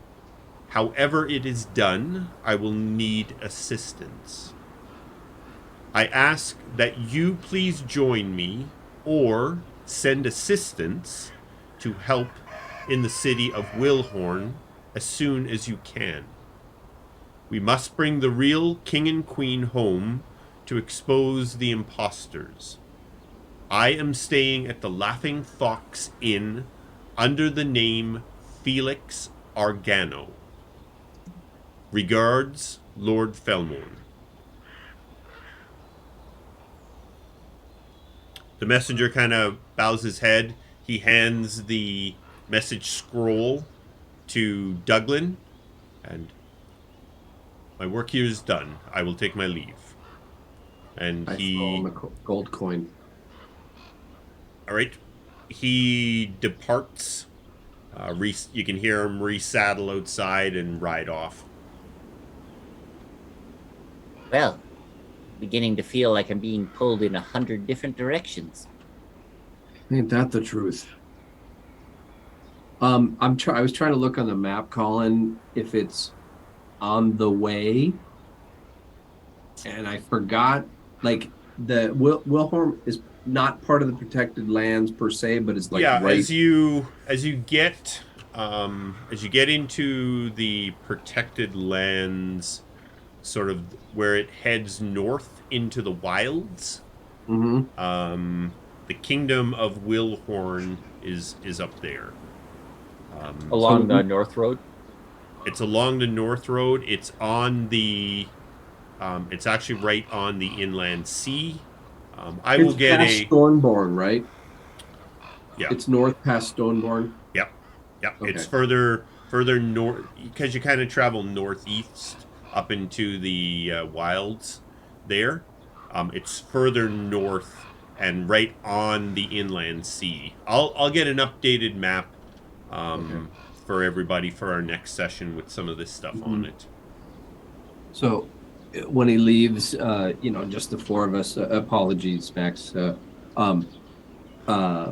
Nightingale, if we decide to go over the inland sea, it's on the way, in essence, to Nome. If we go along the inland sea. Yeah, if we take the inland sea north, right, like past Vale, it's like on that coast past Vale, like north west past Vale. Yeah. Is that where we're talking, Colin? Yeah, so I guess an easier question would be, does it make sense to take the inland sea north? Not to get to Nome the fastest. not to get to Nome. No.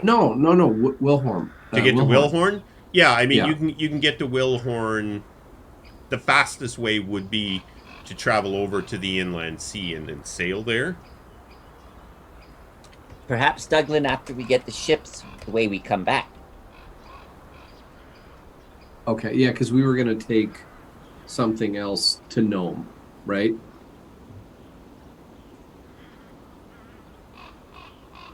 I'm just trying to, apologies, this is derailing. I'm just trying to get logistics here because I keep assuming Nome is going to be a 2 or 3 week trip. It probably will be pretty close to that, Douglan. Perhaps Cortland could give us a hand. We could Maybe. send him to help. Perhaps. We could ask. Yeah. I'm just wondering if this can be done. I guess what I'm looking at is we're here. Wilhorn is here. Nome is here. Yep. Am I off on that? Okay. Nope. So I mean, you can, when you make your way to Nome, from where you'll be in the southern end of Nome, Mhm. You could just go northeast from Nome to the Kingdom of Wilhorn With an airship. Okay. with an airship. Got it. Yeah. Got it. So Okay. let's see if Cortland will head there now. We'll go pick up the ship. I'm sure he's got some magical way to talk to us if there's any need for us to assist him, and we could help him on the way back. Sounds good. Just as a reminder from last game, as Lieutenant Arden's contributions to things and the events that happened there, there's also the issue of getting to the what is it called again? The Time Temple. Timeless Temple. Timeless Yes. Temple. Yeah, we're gonna. along the yeah. way towards No, that's On the way back. What was the far. timeline for that issue as well? We have 3 weeks roughly Right. to get that Deliver the- sorted. yeah. He figured that's how long it would take his troops to collect at the Timeless Temple Gate. Hence Landis's push to get us moving as soon as possible. Mhm. Okay. So, We'll head back Yeah. into the main room. listen, he's part of the group. Maybe we don't tell him about what's going on with the king and the queen yet, but we let him know where we're planning on going. He seems up for a jaunt, no matter where we go. Let's let him know he's about to go on a trip with his destiny. I will Did somebody say inquire with destiny? Yes, did someone say destiny? Indeed. I'll inquire with Cortland to see if he'd mind going on up to Wilhorn to check things out. Okay, you all make your way back into the dining room, where everyone is making small talk, awkwardly making small talk. Nightingale approached Brell quietly, kind of off to the side. Okay, As well, we're- Brell, I mean, you kind of call upon Brell. He joins you out in the hallway. Yes, Douglan. Yes, Nightingale. How can I assist? Well, as grateful as I am, my friend, for you showing up here at Tionchar Winery, it would seem my favor is some fine print that I need to add on to the end. Would you Oh. be willing to head to Wilhorn? the Kingdom of Wilhorn. Indeed. And Nightingale will relay that information to him about Lord Felmorn and the Laughing Fox Inn, and if he'd be willing to head there in our absence until we can either hear from him or arrive. Okay. Obviously, Burrell has questions, which I assume Nightingale will bring him in the loop. That you have reason to believe that the king and queen, the real king and queen, are being kept there. And Burrell says absolutely. If there is any way that he can assist in bringing back what would seem to be the real king and queen, he will leave at once. Excellent. Okay. When Nightingale walks in, he looks at Douglan. He just basically says to Nightingale, you know, please thank everyone, but I will be leaving at once. Oh, I'm sorry to hear you have pressing matters at home that need to be dealt with. Burrell goes upstairs, collects his belongings, and departs Tionchar Winery. With that moment, guys, why don't we use that to take a little bio break? Almost typed it in the chat. Yeah. I was this close. We usually can get to about that 2-hour mark, and then it's time. All right, we will excuse ourselves, and we'll be right back.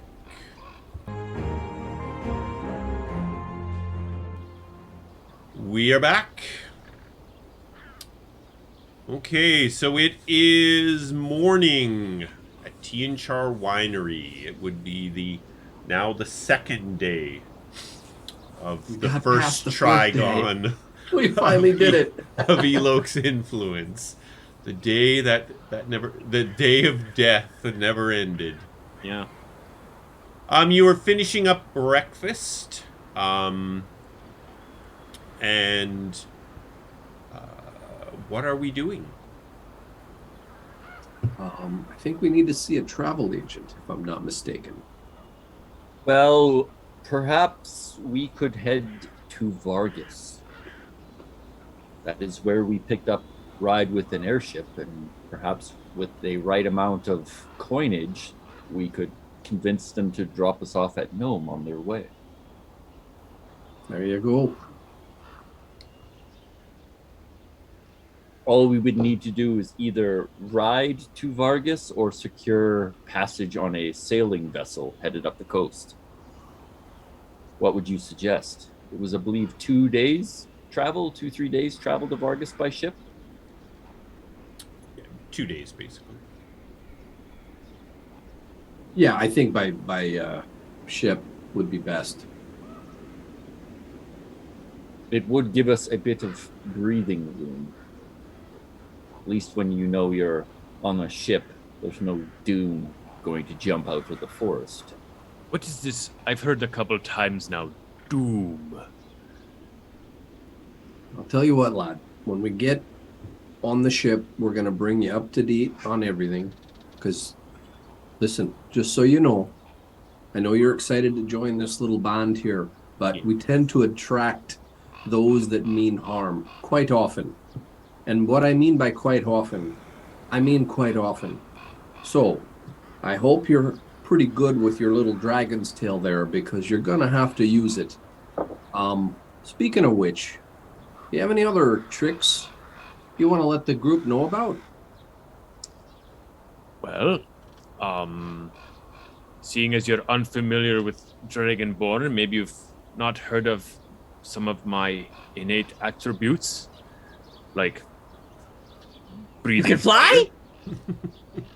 No. I wish I could fly to be like the true dragons. Would be, I mean, it's what every Dragonborn aspires to. But I am very excited to go on this airboat. But yes, I can breathe flame. You know, I can too sometimes. You see, my friend over there, he kind of says a few things, and then I breathe fire, and then what else? Acid, right? Wasn't it acid, Landis? Fascinating. But you can do this naturally? Well, yes, of course. And you're going to have to let me take a look inside when we're on the ship. When we have more time, please. I'd be very interested to see how that happens. I am not... Inside of what? Well, I assume it comes out of your mouth, right? Or is there another orifice that I... Lafferty. Perhaps you're being a little forward with our new companion. I'm sorry. I just, when I see new things that I don't understand, I want to know more about it. But yes, please continue. Yes, and I am a very skilled fighter. I was a member of my town's defensive forces. I did that for many years before embarking on my Yado Balan, Quest of Worth. And I am very athletic. I'm very strong. I'm big, even for a Dragonborn. And my strength can come in handy. Excellent. Well, I'll be certainly happy to share some of the sword points and arrows that seem to be coming my way.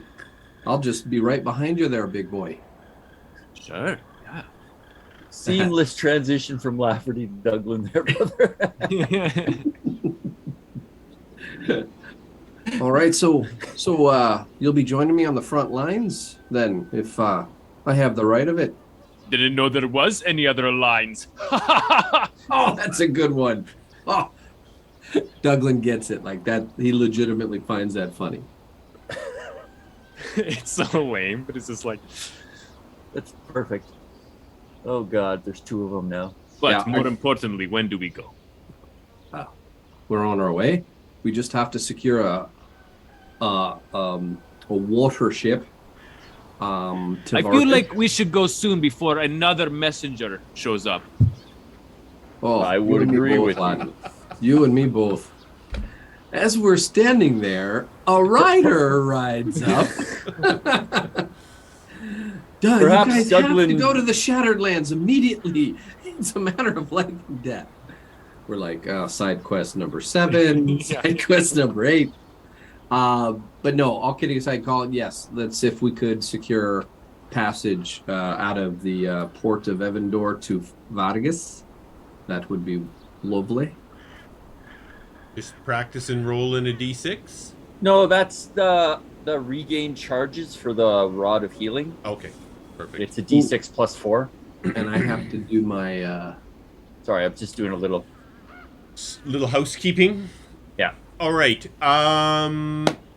So shall I montage a little bit your travel to Vargas, or would you like to play... I'll montage through it. Then if there's any areas where you'd like me to pause and add into it, then... All I have is Nightingale wants to stop in with the Amber Lances. Okay. And he's going to request if they wouldn't mind doing up 3 costumes of Nightingale for him while he's gone. They've got 2 to 3 weeks to do it. Okay. If that's cool. Yeah, absolutely. I mean, they have lots of I didn't think it would be can deal with costumes. All right. And just sorry, Colin. Nope. Just a nope. Any sort of housekeeping stuff. Let's deal with it. Yeah, Lafferty will have taken that evening. I think he has. I think we talked about 8 hours of crafting. So he's actually going to make 4 potions in that time. Okay. I'll take off the coin, but it's not a roll. He knows how to make them, and he's going to hand 2 to Kogaan. Potions of which? Healing, just standard potions of healing. And I'll do you have a potion of healing on your sheet? I already have 2 of these. Okay. You sure you wish not to give them to somebody else? Oh, Douglan can heal himself. He falls a lot. See, you're going to need it for him. See? Oh. Yeah. Very good. I have plenty, and I can heal. And then a Nightingale, he has this rod that he beats Douglan over the head with, and for some reason it makes him feel better. But since you're probably going to be up in the front line that you love so much, that I would really like it if you had more of these, because it may not just be for you. Most likely it'll be for Douglan, because he falls a lot, Kogaan, a lot. I'm telling you, he's down more than up. But I mean, I did not want to be offensive, but he is old, is he not, for a human? Like, he is maybe beyond his prime. I would say don't underestimate him. Of course. No, of he course. is. He seems to be on a first name basis with Gath, so he seems to have some sort of divine purpose, if you will, similar to your visions. Yeah. So he's tougher than he looks. He may not be able to run a lot in the knees, but I will take over those tasks. There you go. Yeah, He worries a lot too. He wants to protect everybody, right? Oh, I feel the same way. That's fine. Yeah. Oh, you guys are gonna make a great team then. So please take the potions, though. It's mostly for him. Don't tell him I said so. Very good. Okay. All right. We finish up breakfast. The group travels over to the Vanguard camp, having a conversation with Captain Barlow, discussing how, for now, we are to treat Anton as just absent from the winery, not having passed, and just letting him know to continue, obviously, looking after the winery, letting the captain know that Maggie will be staying behind. Wardell is going to sort of look after finishing up the season. Just making sure the captain is all up to speed with what's going on. Then you all depart for the city of Evandor. Arriving in the city, you make your way to the Watchtower Theater, where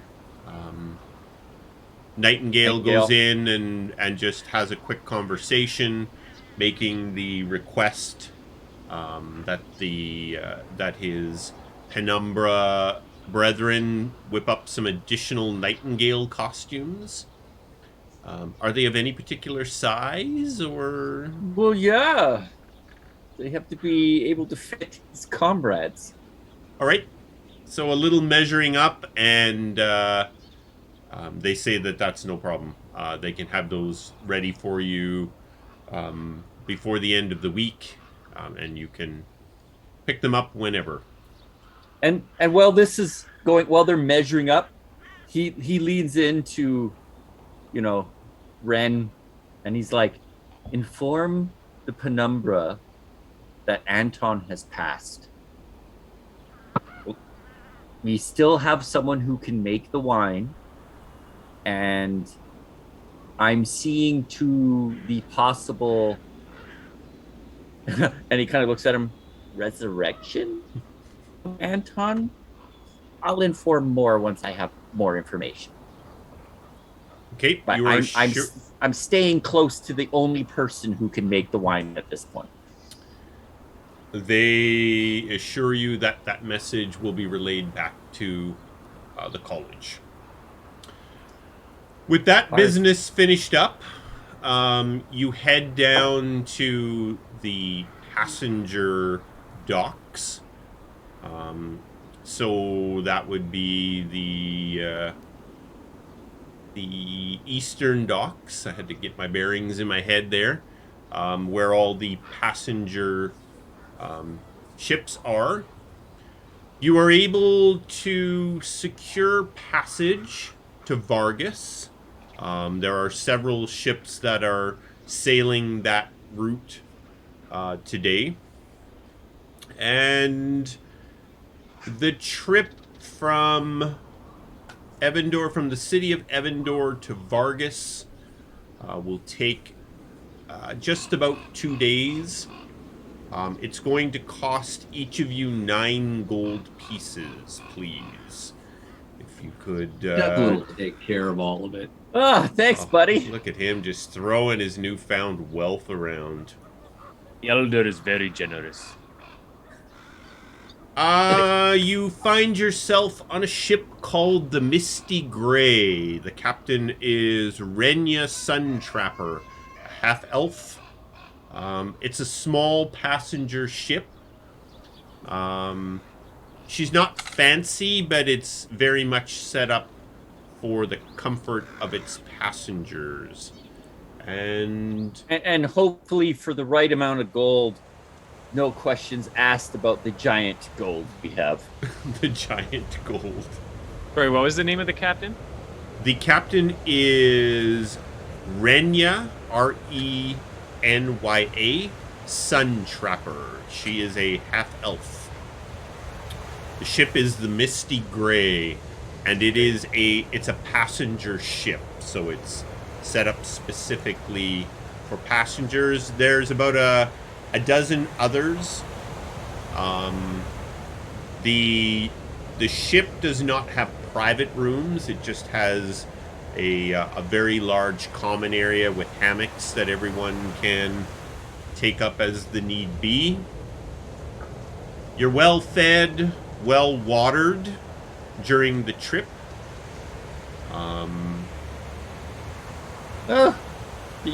Did you stress watered because there's no ale on this vessel? Oh, I can take care of that. And Lafferty grabs his jug and just starts pouring the glass for everybody. All right. Any interest in what goes on the ship, or are we just montaging through to your arrival in Vargas? There's nobody on the ship that really stands out in any particular way. They are just folk who... You are the only people departing in Vargas. Everyone else is continuing up the coast to other destinations.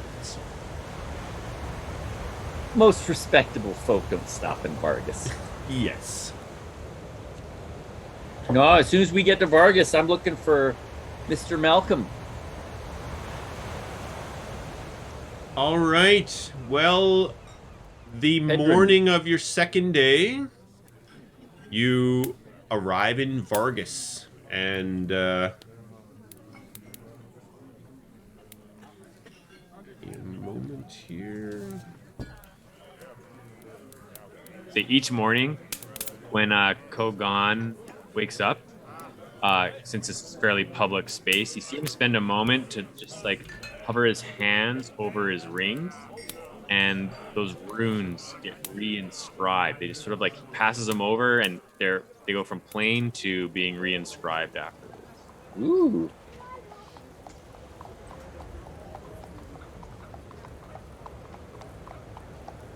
All right. Get my hand. You, the ship stops. They load you all into a smaller rowboat. Because they just stay anchored just outside of Vargas. And you arrive at the docks in Vargas. Max, did you see... I think I shared an image once of Vargas, just to give you an idea of what Vargas is like. I could do so again, just to remind everybody of the... Is that one that's like in the grotto, kind of? Yeah. It's like all old ships all stacked amongst each other.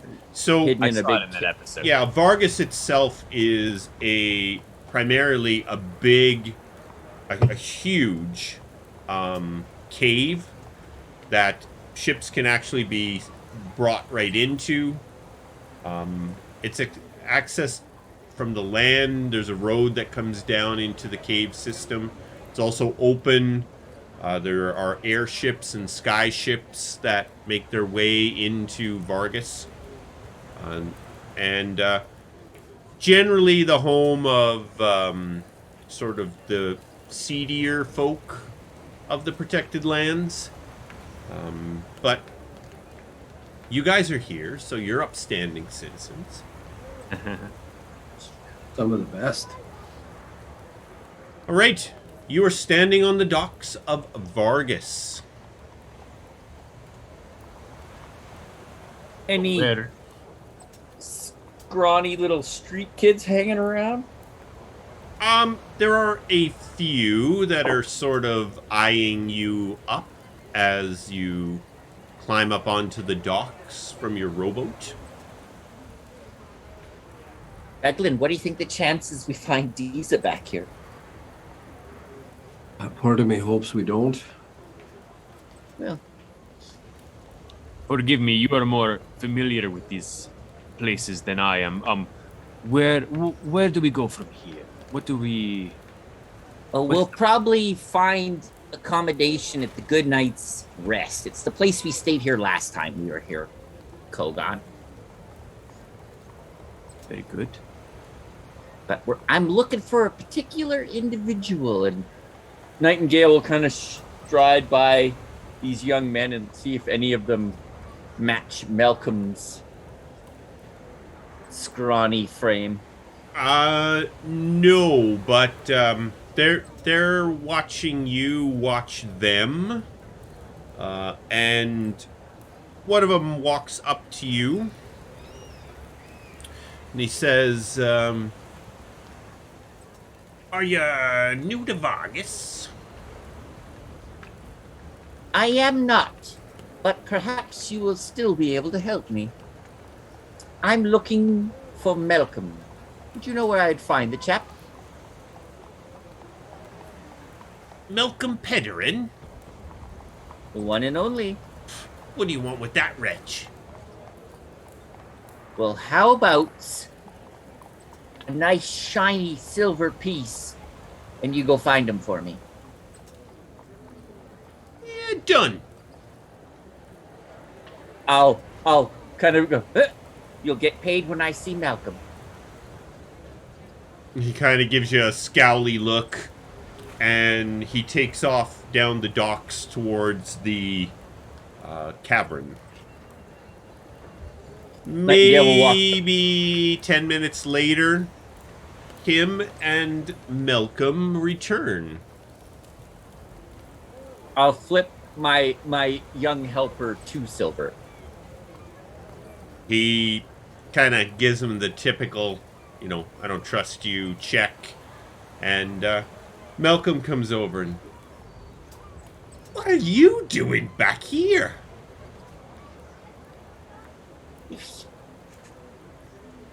What do you think, Malcolm? Well, did you come to visit me then? I've come to frame you for a murder. Again? No, Malcolm. Can you help us get to the Good Night's Rest, me and my companions? Of course, it'll be the typical fee then. No problem. Douglan, do you have any other requests? Lafferty? Landis? He helped us secure the last airship.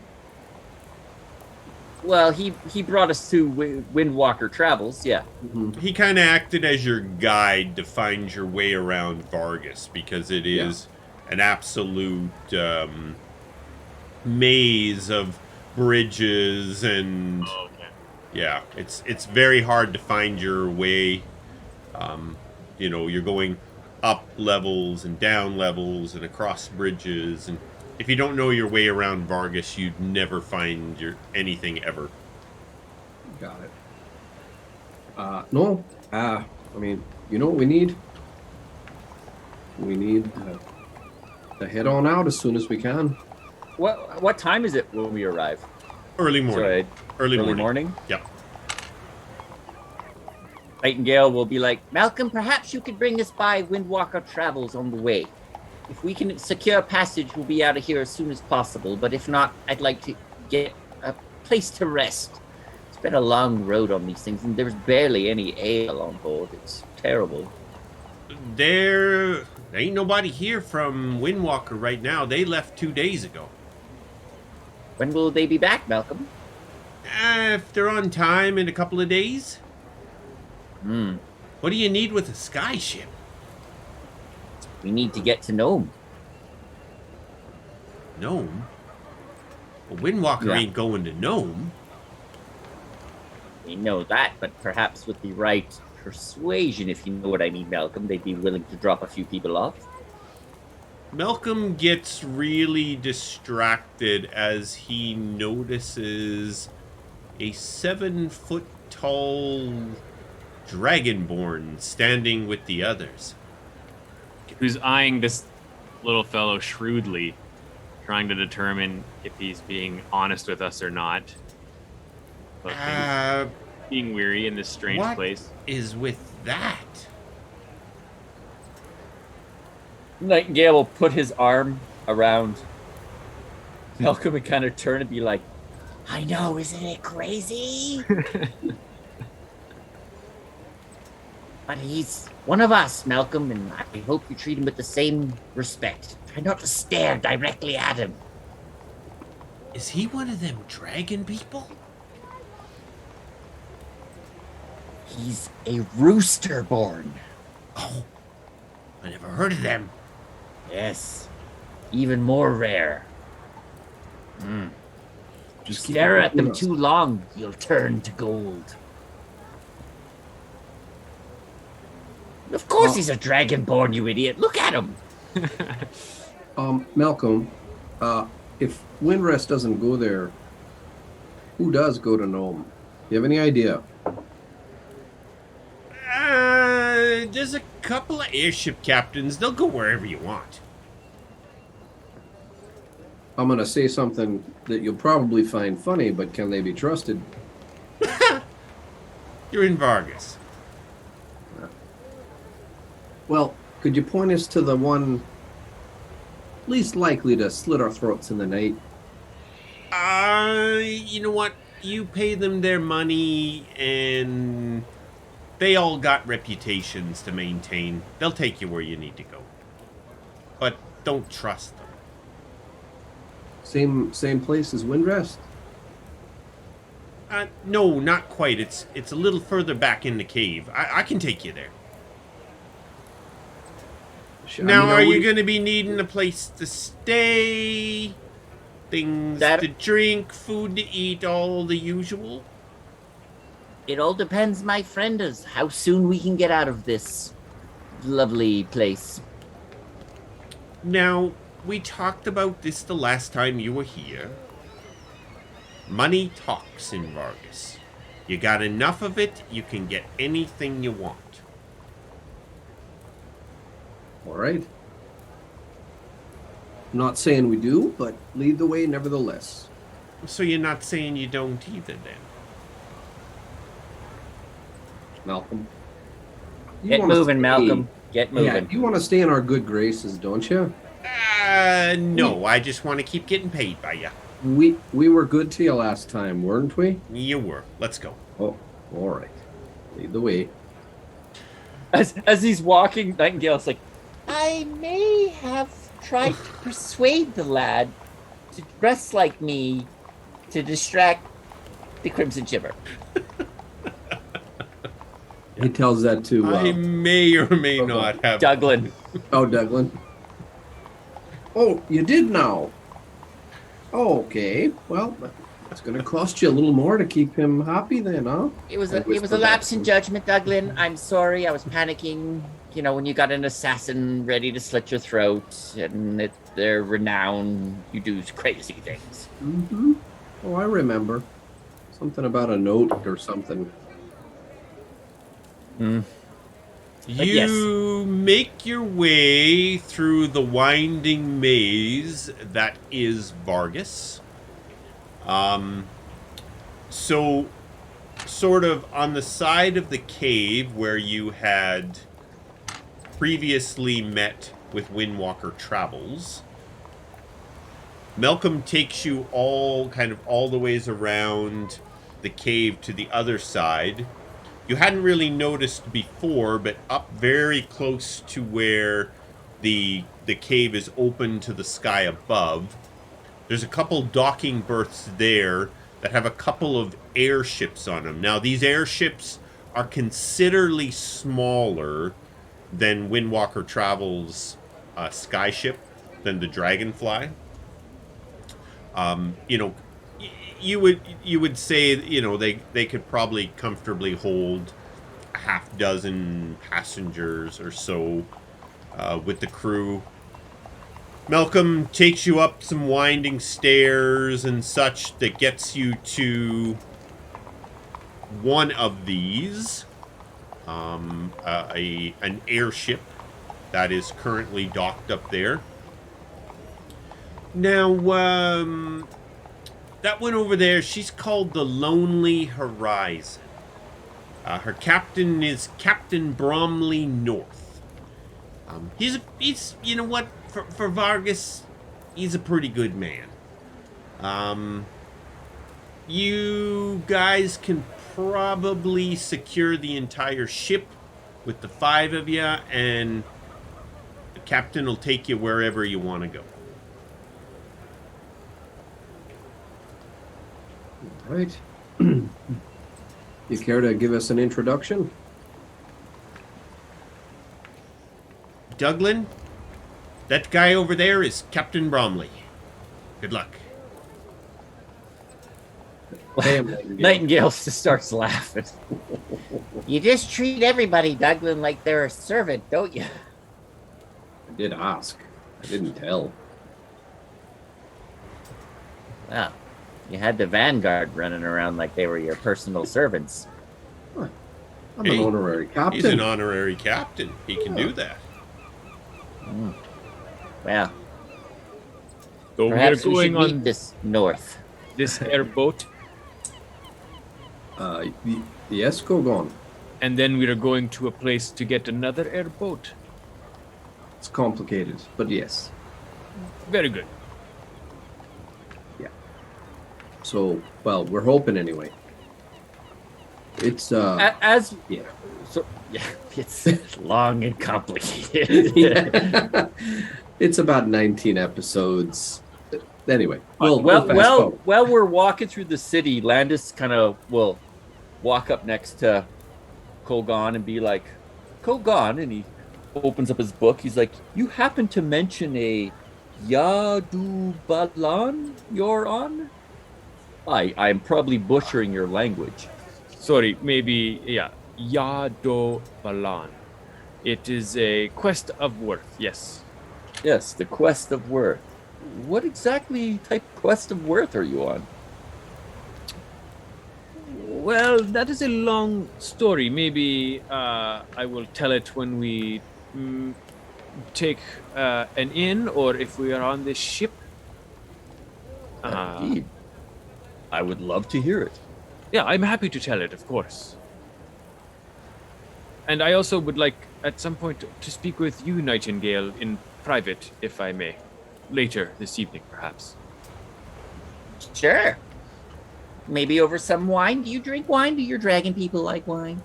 I tried this alcohol, the fermented drinks when I arrived in the protected lands, but it is not to my liking, no. Okay. Well, whatever you drink, I'll have your share. Sure, water is great, so if you like water. The rest of the party has flashbacks to goat milk. Yeah, if he says milk, I'm gonna stab him. In my village, we have lots of goats. And during a celebration, we will sacrifice the goat and drink its blood. So there is goat's okay. blood. No, I am just joking. It's a Dragonborn style of joke, but no, it's water. We just drink water. Well, let's before the festivities get too out of hand here, let's go see if we can secure this ship, Douglan.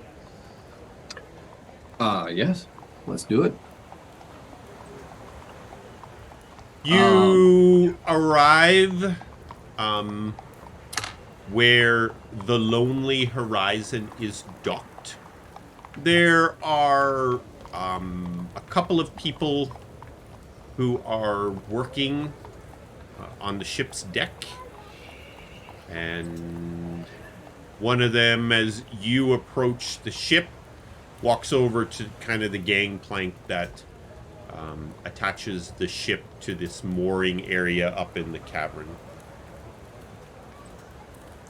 Are you Master Bromley? I'm not. But what can we do you for? I would like a word with Captain Bromley, if possible. Captain's in the city, securing supplies. Does he leave behind a booking agent, perhaps? That could be me. All right. We're looking to get to Nome. You guys fly there? For the right money, we'll fly anywhere. All right. Well, what's right? You want to go to Nome? Give me a few minutes. I gotta do some calculating. All right. How many of you would be going? Be the 5 of us. So, securing the full ship then, I would assume. Yes. Give me a few minutes. I am happy to cook if it helps pay some of the way. Ooh, we ain't had a good Factor that cook in in. a while. May take you up on that.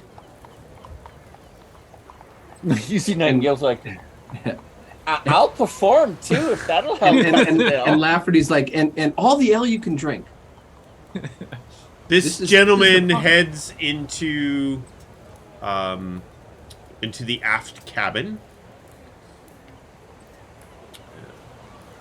Malcolm kind of comes over. So, are you You're going? still here? We're finding out, Malcolm. Okay. It would seem Captain North is in town somewhere, so we're speaking with some of his men. All right then. I hear they're a good lot, so I'm sure you'll be fine. Well, your help is always appreciated, Malcolm. And I will slide him 2 gold coins. Whew. Always a pleasure, Mr. Nightingale, sir. Next time you need to dress someone up to get them killed, just let me know. Always a pleasure. He gets kind of Yes. a sly smile and just kind of wanders off whistling a happy tune. Don't worry, boy. Next time I run into the Crimson Shiver, I'll send them your way. I hope so.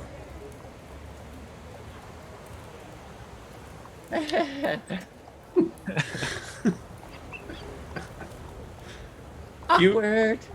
A few minutes later, the gentleman reappears, and he says, "Well, the captain might be better at the calculating than me, but I figure for the trip to Nome, we're looking at a couple of days if the winds behave.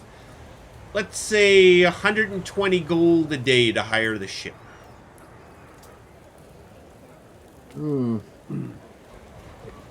Did you subtract That sounds the very cooking? fair. Nightingale, like,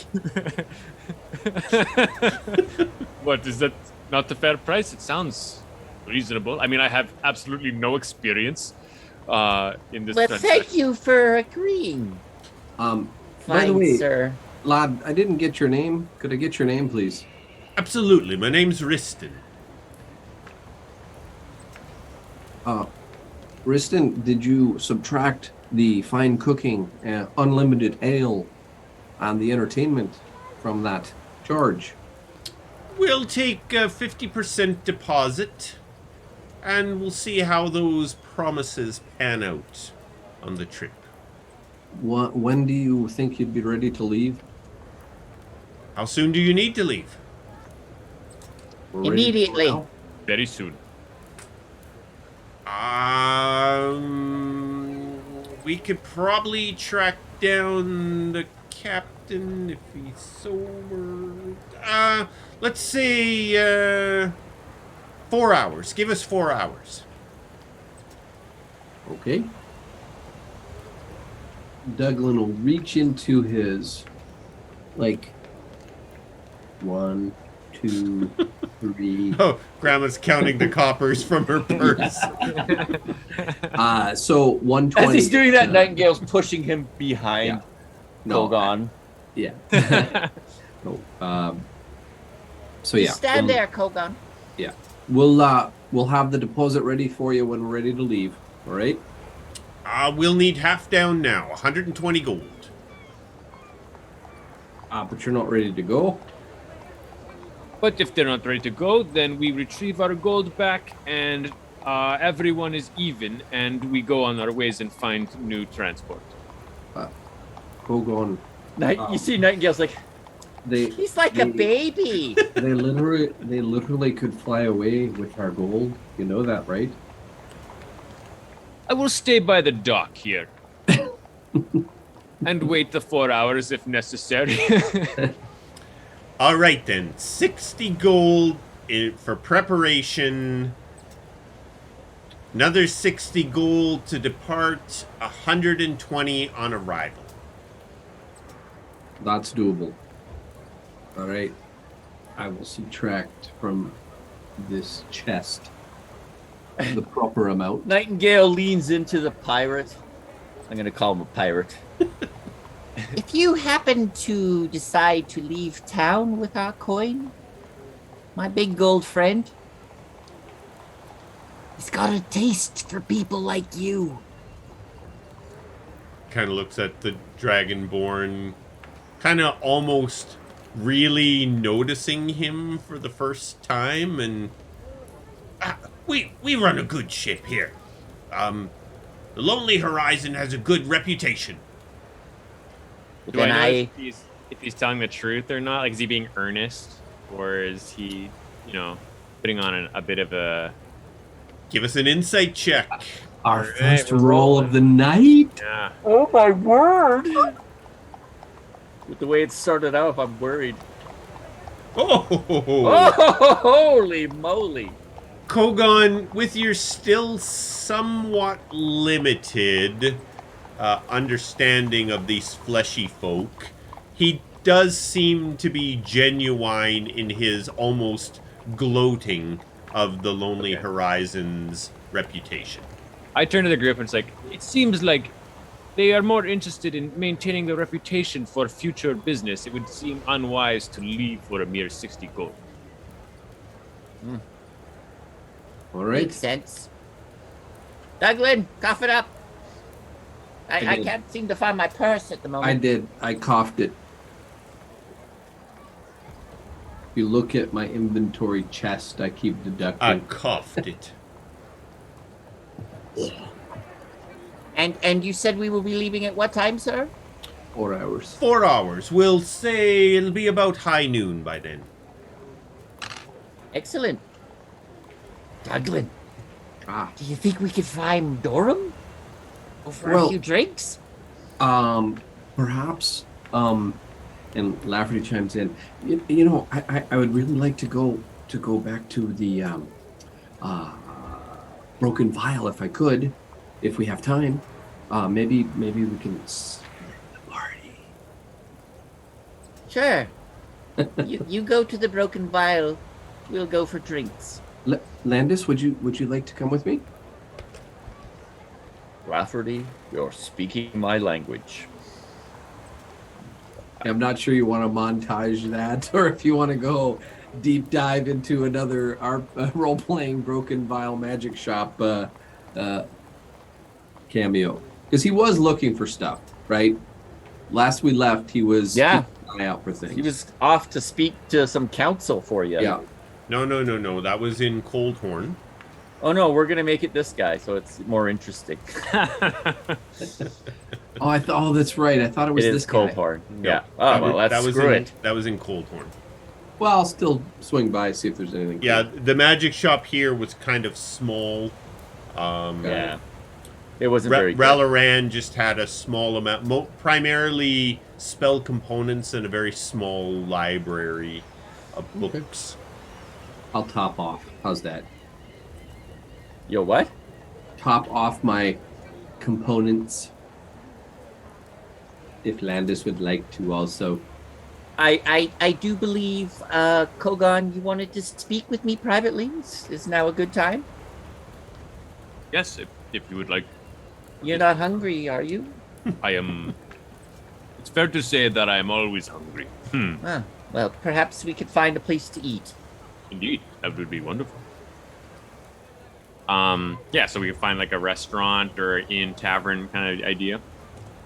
You remember as you sort of, just before you kind of climb these back and forth platforms to get up to where the airships were, there was a little tavern close to the bottom of these decks called the Boot and Shoe. All right. Sit down, order some stuff, and I say, when I met your companions, you were not there. There was another gentleman, a Fairbound. Corey Fairbanks, yes. I have received visions. That's how I was able to eventually find you all. And I shared with each of them a vision I had. But now that I have met you, I wish to share the vision I had of you, because maybe these are important to you. I don't know if it's new information or not, but yours was, out of all of them, the most unsettling, and I did not want to share it in front of the others. Oh, well. You see Nightingale fumbles in a pouch and pulls out a cigar, lights it up. Troubling? What do you mean troubling? I've had enough trouble in my life.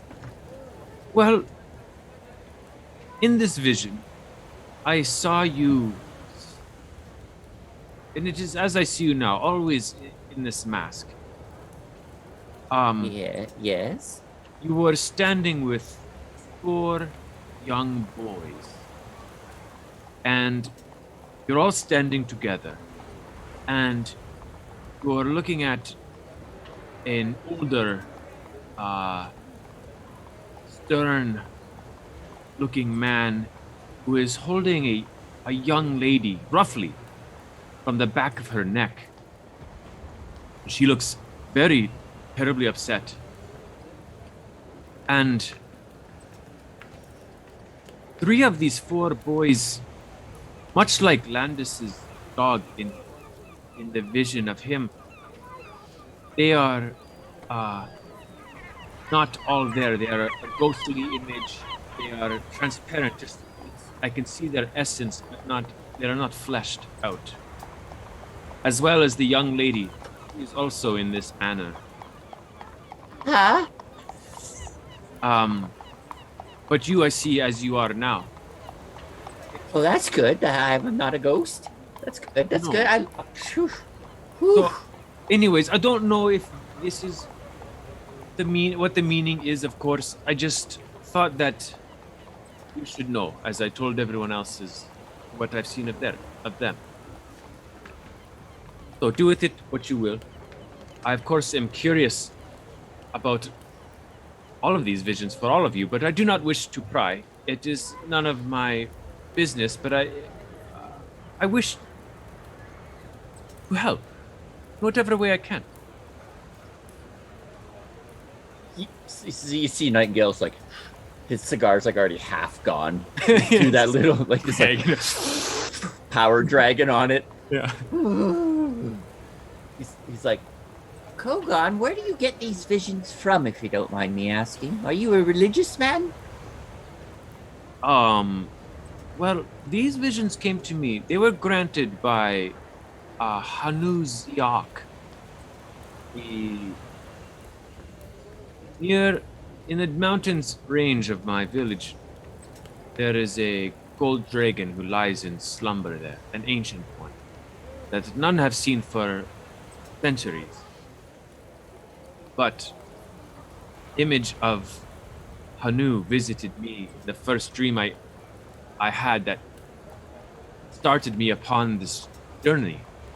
And that's when I was initially given the vision of the four of you.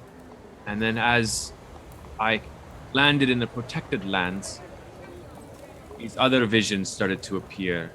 And every time I would get the same the people accompanying each of you, but the scenery would change slightly. And it was like I eventually understood a clue, stepping stones to eventually reach you at your winery. But yes, that is where they keep coming from, is Anu's Yak. Get visions from a gold dragon. A very ancient one. Well, you are an interesting mystery to me, my friend. I would see from your point of view it would be a mystery, of course. Yes. Well, you just told me I'm going to be hanging around with ghosts and... Well, I have no idea. Fair. It could be up for interpretation. I am, I'm not a seer or anything. It's just, these are just what I've been provided. Well, I appreciate you not telling everyone. Of course, yes. But other than that, I can't enlighten you much right now. No, of course. And again, it's for you. You need not tell me anything ever again if you wish. It's fine. But I assume Douglan and Landis are at the table as well as. Well, no. When he asked if you two wanted to talk, we Okay, talked we're- privately. okay. We'll decide. Well, Yeah. I just wasn't sure if Yeah. we had split the and party. or not. Landis and Lafferty just did a Different quick table. trip. No, they just did a quick trip to the Yeah. Broken Vial, and they're all Okay. on their way back. Cool. There's no way without Malcolm that Find it. they would ever find it. You would head off into Vargas and never be seen again. So we start to walk away. Yeah, and realize We go around a corner and we're like, Yeah. okay. These two brilliant magic users with big brains are like, I thought it was over. Wait, that no, but well, the two of you start to try Yeah. and find your way, and soon realize we're never going to find our way here. no. Maybe my owl would, but he's not going to push it. So we'll head back to the boot and shoe. All right. Are you ordering some food? Are we ordering some drink? I think we have to, right? Kogaan Yeah, we is might as well gonna get a starve to decent death. meal. Just past the 4 hours, along kind of thing. Yep. All right. Your waiter, Marcus, looks after you very well. Some ales. They're offering up just fish stew with buns and butter this time of day. It's all very, very good. Surprisingly good, really, for the fact that the place looks a little run down, but the service is great. The people are great. You're looking at 5 silver pieces each for your food and several drinks. And it is now approaching noon. And you figure that it is best to make your way back up. You can tell just by the sunlight moving through the opening is how you're kind of gauging the day is passing. In the perpetual dusky atmosphere. Yeah, in the perpetual Of a dusky atmosphere of this big cavern. And you make your way back up. Now you can see there are 4 who are working to prepare the ship, and one you sort of immediately eyeball as likely the captain. He's dressed a little fancier than the rest, and he is talking with the the gentleman with Riston that you spoke with. Douglan, perhaps you should keep negotiations. Don't let this big guy do much talking. I'll distract him so he doesn't agree to anything else. That's a good idea, but I think we've got our price. You approach the lonely horizon, and the gentleman that you feel is likely the captain comes to meet you at the gangway. Good evening, gentlemen. Are you Captain Bromley? I am indeed, and I do believe you will be our passengers for a trip to Nome. Seems to be the case. Excellent, excellent. The crew are making some final preparations, and we will depart shortly. I encourage you to board and make your way down below. Will do. Everyone seems very friendly. They're always friendly when you pay them. It's excellent customer service. You make your way on board. Riston takes you down below to... So the ship just has, much like the Misty Grey had, a common area. The forward part of the mid-deck is the crew quarters. The aft part of the ship is sort of the kitchen and the table where everybody will eat. Sort of mid-section of this deck is got a large table where 6 people could be seated, and then there are hammocks hanging on 3 deep, hanging on the outside walls for the passengers to use. You traveled through an aft cabin to get downstairs. You just saw your traditional sort of navigation equipment. This area seems like it's mostly for the crew that are sailing the ship. This ship, this airship, as Riston tells you, utilizes an air element to power it, to drive its propeller, and a fire element to heat the air for the balloon. He's Are you bragging. talking elemental? Yes, elemental, sorry. Oh, wow. He's bragging as he tells you this. He says there are a lot of ships that have to utilize furnaces and coal and such, but through the use of this fire and air elemental, they are able to. So he warns you 2 areas of the ship to kind of stay away from, because that's where the elementals are captured. And says that the ship, other than the crew's quarters, are yours to roam freely. It's just... So on the deck is the furnace that holds the fire elemental. On a lower deck that you won't actually get to is where the air elemental is captured. That drives the propeller that moves the ship. Okay. Okay, Douglan will give him the additional 60, or maybe to Riston. Yep. And in short order, the ship takes to the air.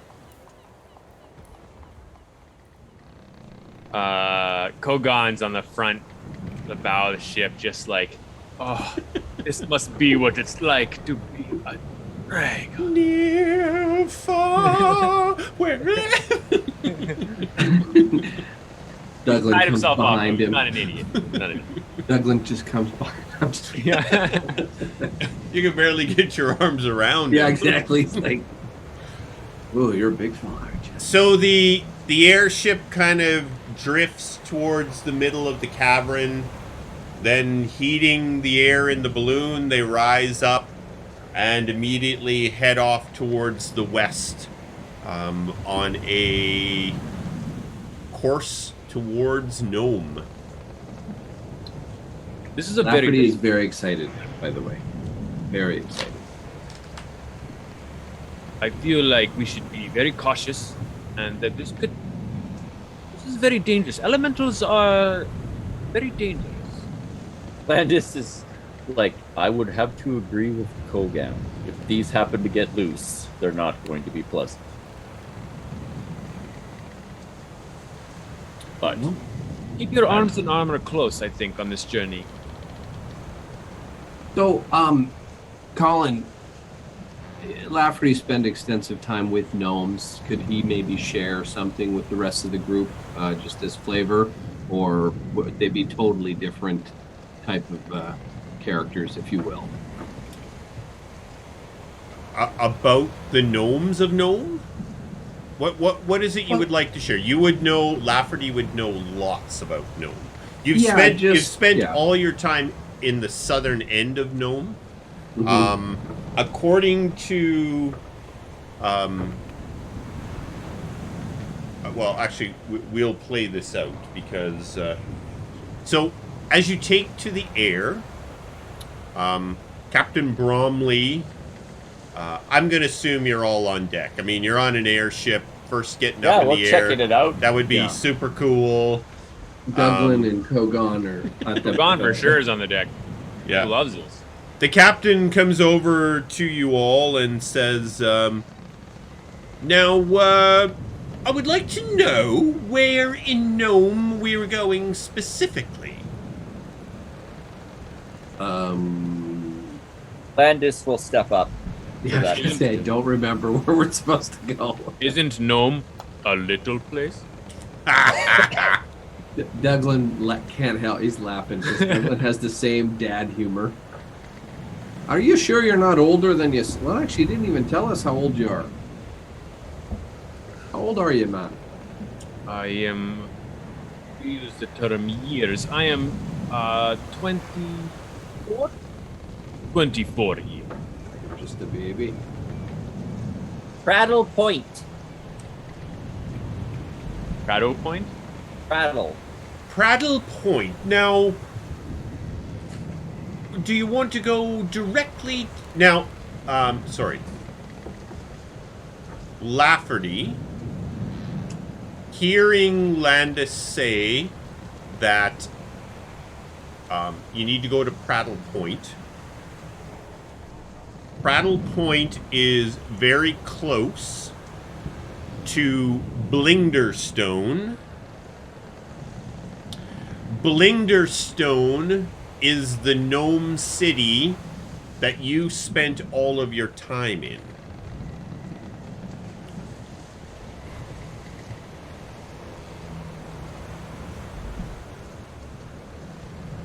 Okay. So he's going to tell the rest of the group, Landis, you know, Prattle Point is very close to Blinderstone. I still have a lot of friends in Blinderstone. You know, that is where I learned all of my skills. They're wonderful people. They're so ingenious and so creative. You guys are gonna love them. Lafferty, if we have the opportunity and the time to spare, we can check out Blinderstone. So, Blinderstone is where House Haddlemetal is, Lafferty, which was the house, the gnome house that you were a part of, under your mentor, Warver Fizzlecraft. Mm-hmm.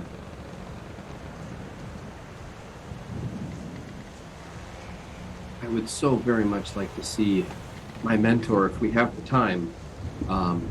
But of course, yes, it's important that we secure the airship for travel, and I know we have much to do. But yes, we'll wait to see him again. As I said, my friend, if we have the time, I will definitely make sure we can make it your way. So, as the conversation kind of finishes up, the captain says, then we are going straight to Prattle Point, then it is. That is correct. With haste, Captain, if you can. Very well. The wind decides the haste. We'll see how it goes. I hope you don't rely on the wind too much with an elemental in your basement. All right, you are sailing along. Is there...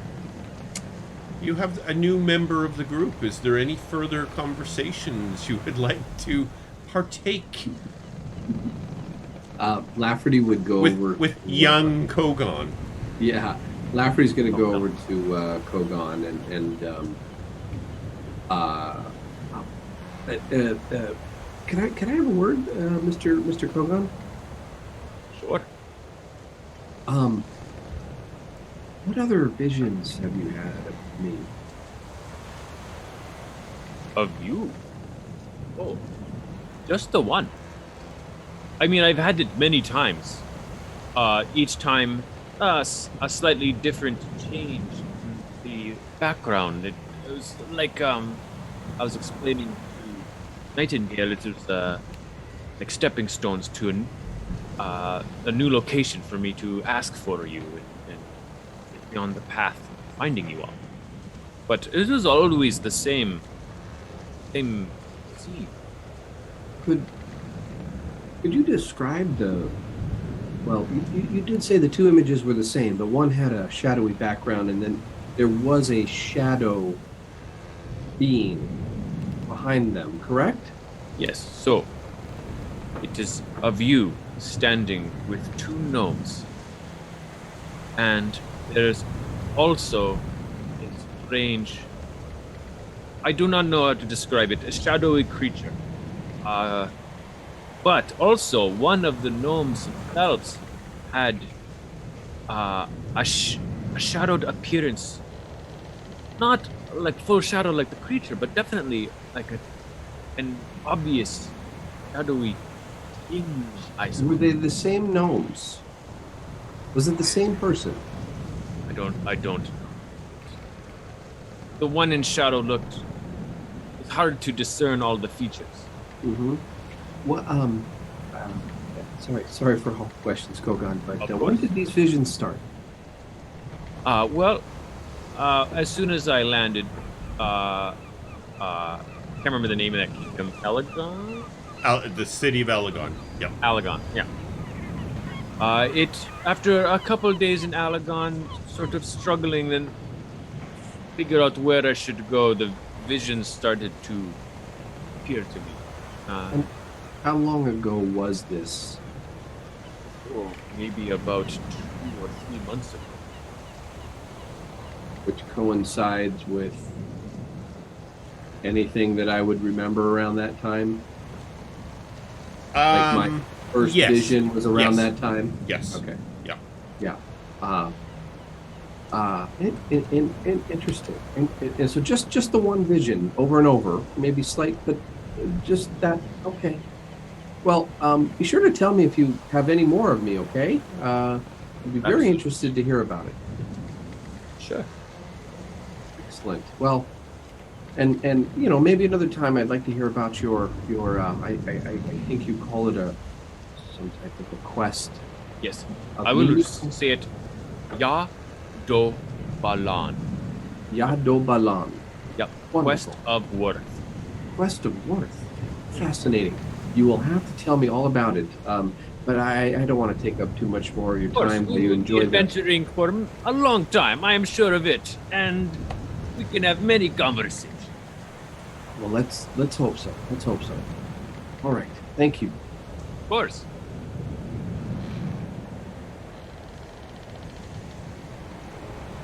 Do your scales come off? Does it hurt when you lose them? I mean, sometimes you shed the scale, you catch it on a rock face or something, and those ones are extra painful. But for the most part, very secure. Are there gold sparkles in your poo? No, Douglan, there aren't. Okay, stop asking. No, Douglan's leaving him be. Douglan's he's traveled with what's obviously a martial folk, and he's gonna leave him be for now. Landis will ask him one more question. Okay. Do you have family? Oh yes, I have quite the family. My clutch. There were 6 of us in our clutch. I have 3 brothers and 2 sisters. I am the oldest. And then, of course, there is my mother and father. Well, They're all back home. They're very proud that I embark on the Yadobalan. so this quest of worth is a cultural thing. Yes, it is not for everyone, but for those who wish to become Moldovakir Dainmar, how do you say, like a wormling guardian, like a protector of a young baby dragon. You must become worthy. So it is a sacred quest. Well, let's hope this quest we're on checks the boxes for you. Well, agreed. Yes, that would be wonderful. I think it is so, based on this connection we are sharing. There is much of importance, and it is a very serious matter. But I think being with you, you're all. I mean this nicely. Very strange. Maybe I lack the common language. I think you hit the nail on the head. Yeah, but it is. You are all. There is a sense about you, a connection, a power. We share a fate, I think. I would have to agree with you. There would seem to be a strange connection with this group of ragtag individuals. You see Nightingale walking to you. Now, you mentioned something about cooking. Oh yes. So, it was because I will be leaving the village for Yado Balan. I received certain trainings to be able to be a better part of the wider world. So, one of those things was a learning to cook much better than I normally would have spent time doing in my guard defensive duties. So yes, I can cook. I'm very good at it, and I have this fancy pouch here that my mother gave me, where I can. He brings his voice down a little bit because there's the other like sailors and stuff. He's like, I can pull out any spice or herb that one may wish out of this fancy pouch. It's magical. My mother made it. It's a gift for me for leaving. What sort of food do you make? Douglan yells. Specialize in roasted meats and root vegetables, but I can cook many things, stews and soups. But the heartier the food, the easier it is for someone like myself. And again, seasoning however you like. Well, I'll have you prepare me some pheasant, maybe. Sure. I was just about to start walking over to the kitchen. Like, he just takes it literally like, I'll do that right now. Let's go. So that was part of the deal. So was part of the deal. Kogaan, yeah, you head down. Like I said, you go through the aft cabin, down the stairs. You're immediately in sort of the kitchen/dining area, which just basically a wall, no door, separates it from the common area. And one of the crew is there, and they're happy to give the kitchen up to you. Yeah. They're aware of the arrangement. Yes. Yeah, Lafferty starts pouring and pouring and pouring to all the sailors. Look, we don't want your void water, okay? Stop pushing. Man, each mug has got just enough void water Just in a it little. to drag you to the dark side. All right, Just Kogaan, the kitchen is yours. Yep. Kogaan will whatever is kind of around, whatever provisions they have. There just happens to be lots of meat and root vegetables. Sure, like I'm gonna presume probably lots of fish Yep. related stuff. Yep, based on where you were. Some seafood maybe. So maybe he whips up like this a type of chowder for one of this big Nightingale's kind of perched up on a chair, just watching him having a smoke. Like, look at this guy. He moves around quite graceful in the kitchen. He's reaching his pouch. I'm sure they have like salt and pepper and stuff, but he reaches into his pouch and he grabs some like a dill and Himalayan pink salt. stuff like that. He just asks, "Do you like your food extra spicy?"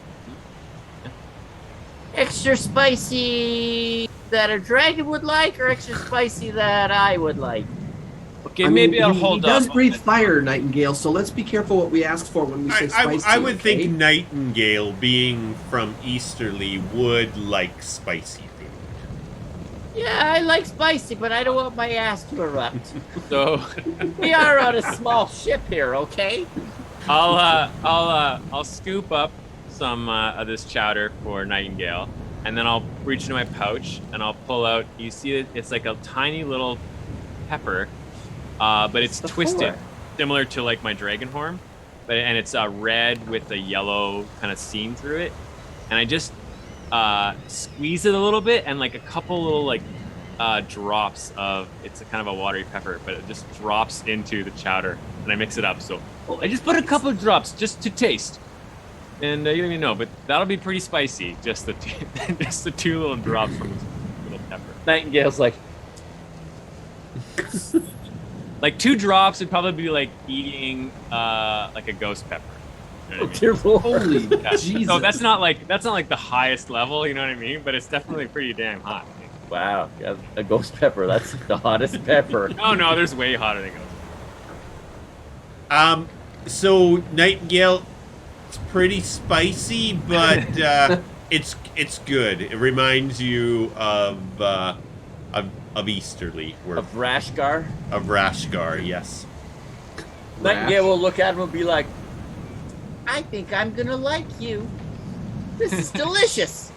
I'm glad you left. And they taught you this before you left. That was a skill they said you need to do, is cook. Yes. So, my mentor, was also the one who prepared me for the Yado Balan. So she taught me many of these things. Her name is Vu Vazen. It means dawn truth.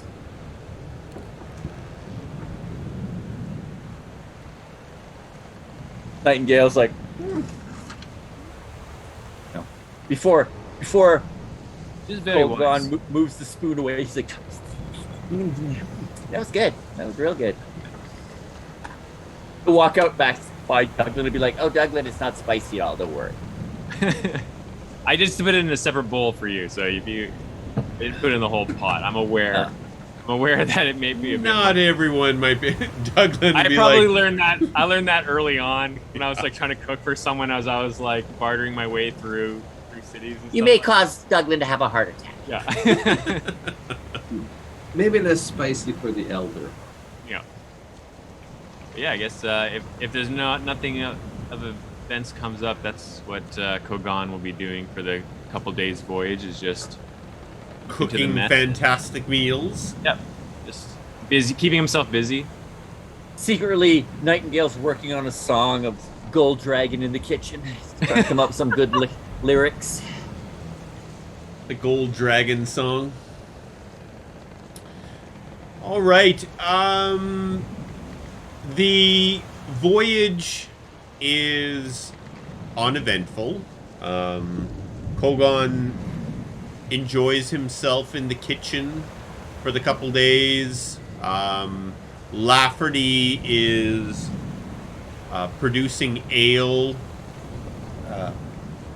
as much as he possibly can.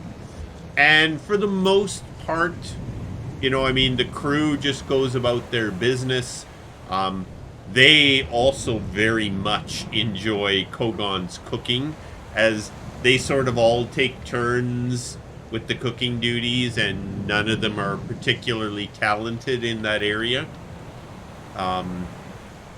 With the additional rations of ale that is available, the trip is almost as enjoyable for all of them as it is for you lot.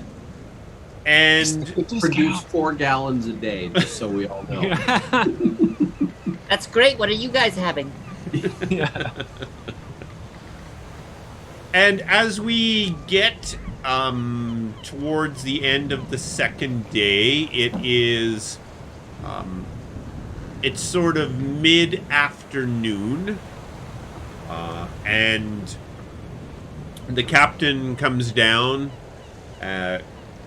You're all milling about midship doing your thing, and the captain comes down and says, well, we should be there in a couple of hours.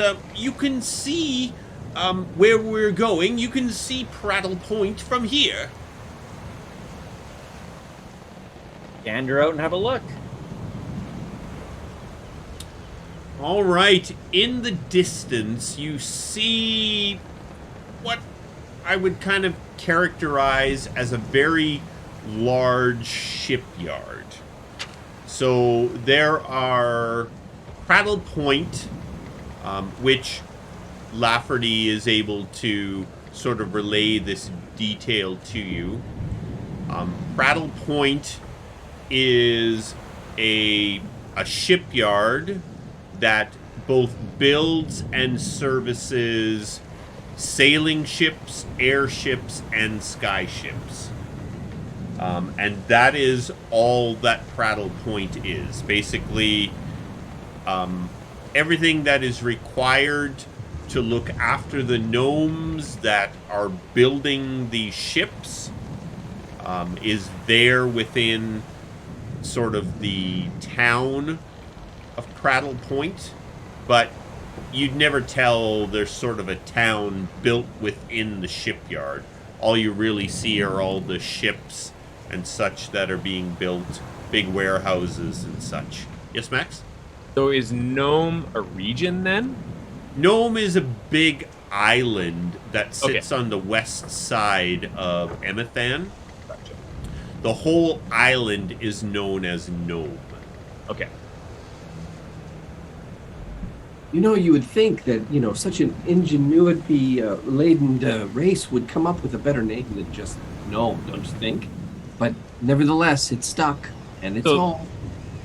This town, this city, is very industrious then. Like, it would strike us as, like... Yes, so there is... Everything is pretty much related to the manufacturing. Yeah, and what really strikes you, as the airship is approaching, still a couple of hours away...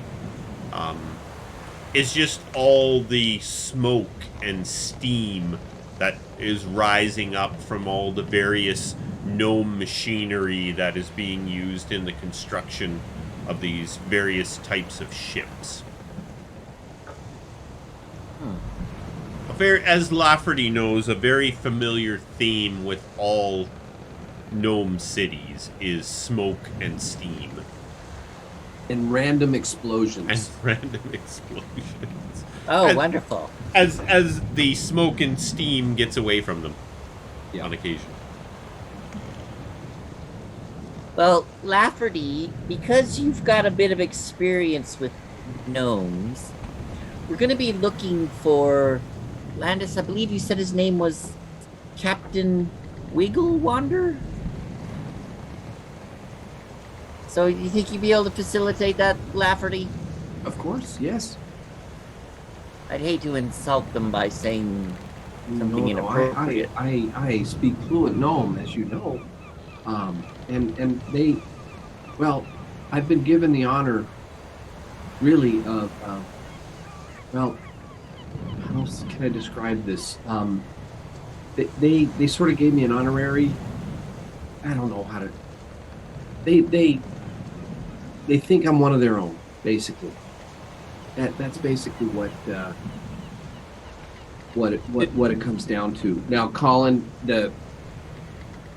my background, it was supposed to be gnome, not dwarves. That's what it's going to show. I don't know if you remember way back in the day, but his background is gnome.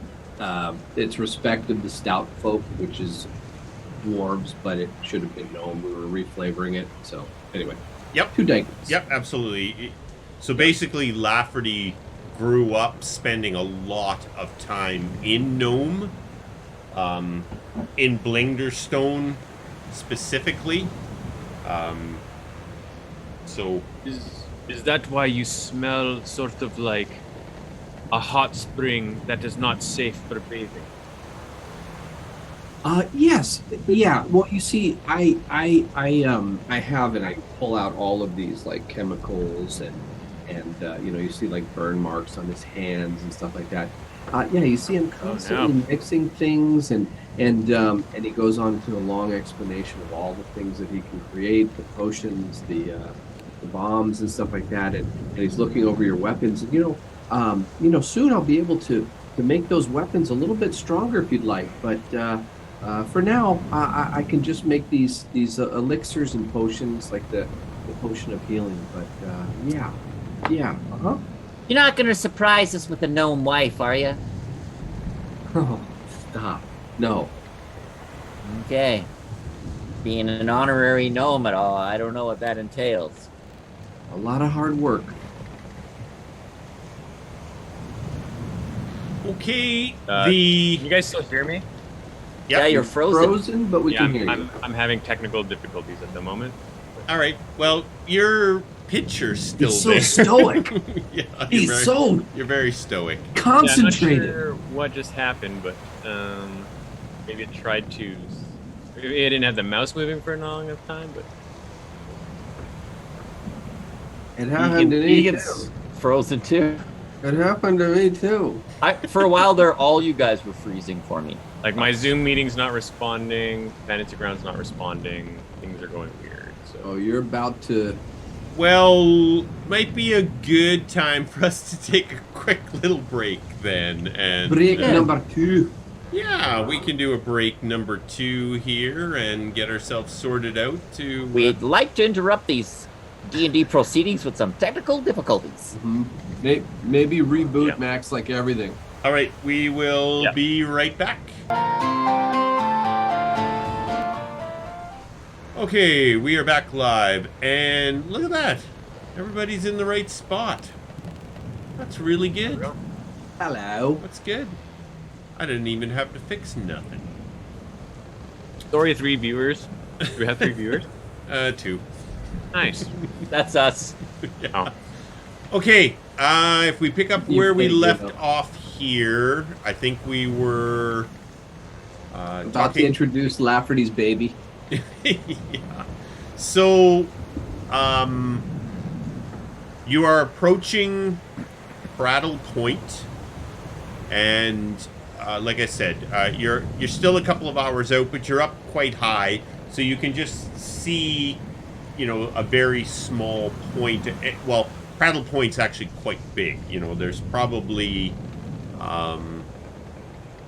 50 or 60 vessels all being either constructed or maintenance being done on them.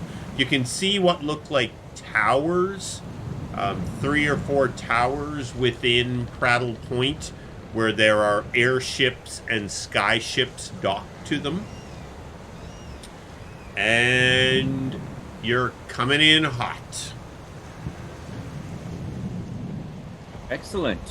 We're crashing? No. Oh, okay. The air elemental rebels. Yeah. It's quadrupling its effort. The thing's going in the back so fast you can't see it. The propeller. All right. Oh. What's up? No, nothing. All good. All good. The ship slowly drifting in towards Prattle Point, and the captain says,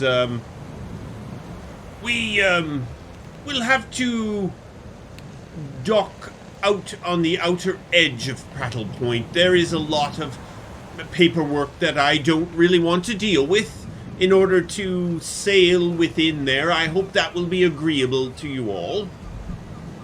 We have clearly got you here in what I would say is a timely manner.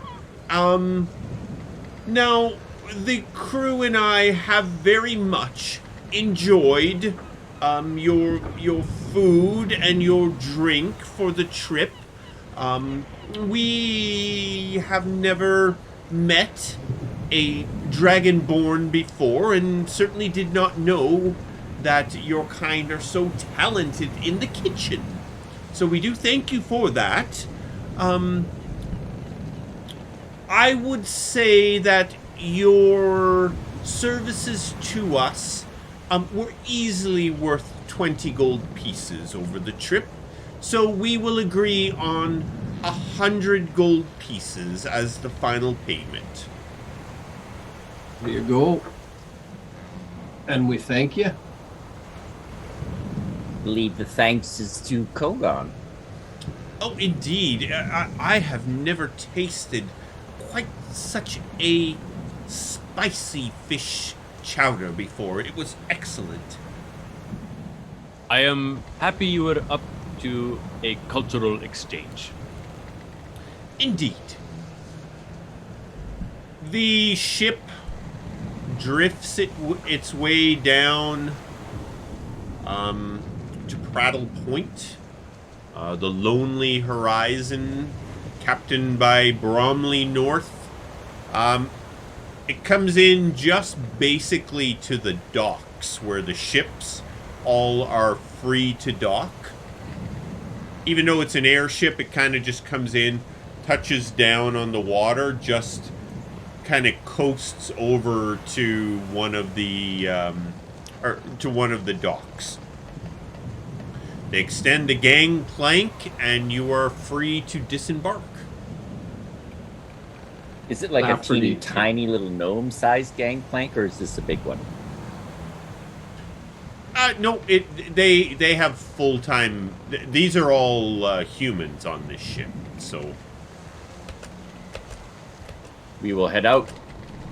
This might be interesting for Kogaan to walk around in a gnome city. I mean, there's other races here too. No, it's pretty No? much gnomes here. No, it's pretty. This is how the legend of Godzilla starts. Yeah. Yeah, You precisely. see this couple pointing up. Lafferty is definitely in the lead. Like he's, Yeah. he is home. Landis take will the follow rear. shortly beside him. Remember, we're looking for, I believe it is Murphy's Wigglewander. Captain Murphy's Wigglewander. He has the ship we are supposedly attaining.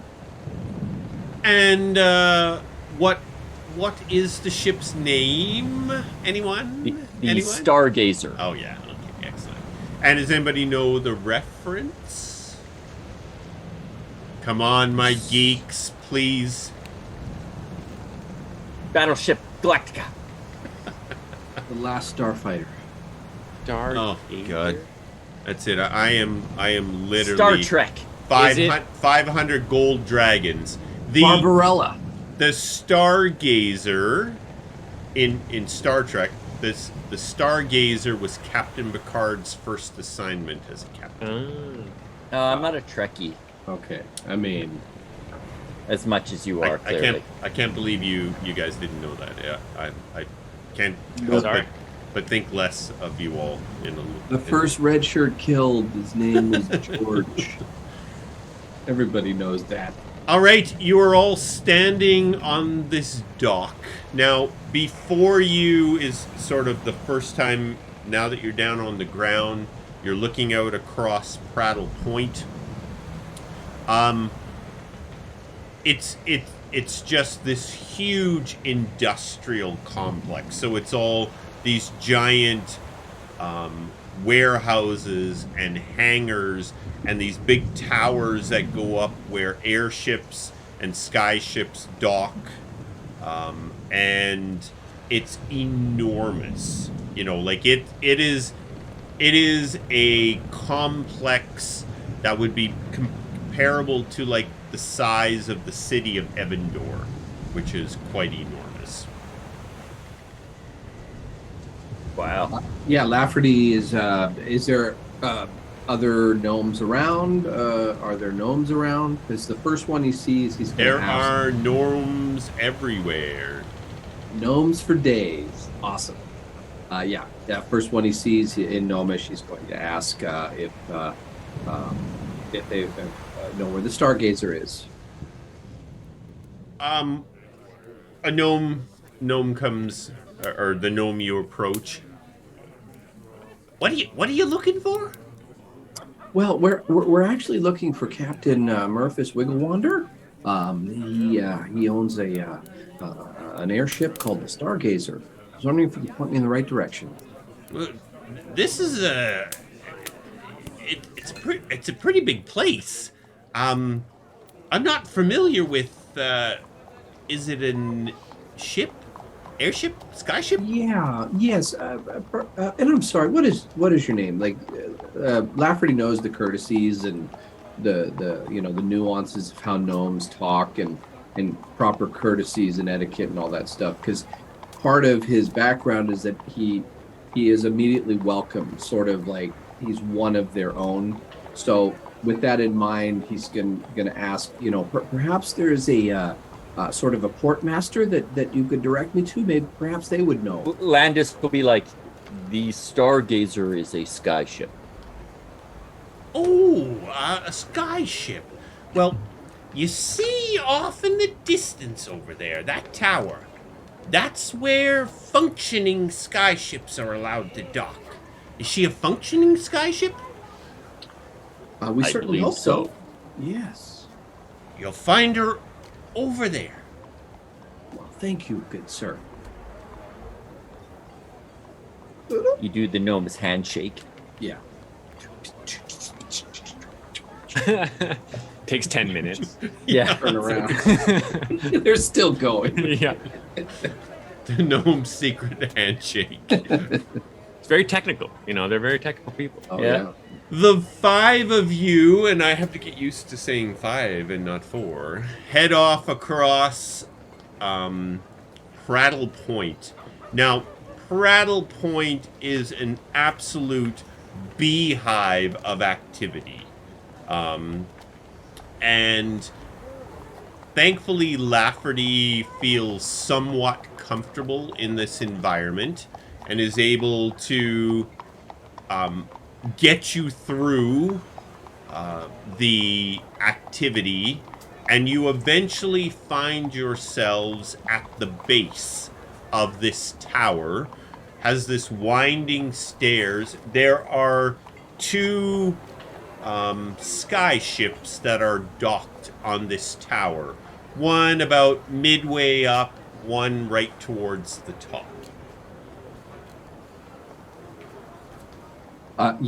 First, there's a gnome that looks officious or in charge, if you will.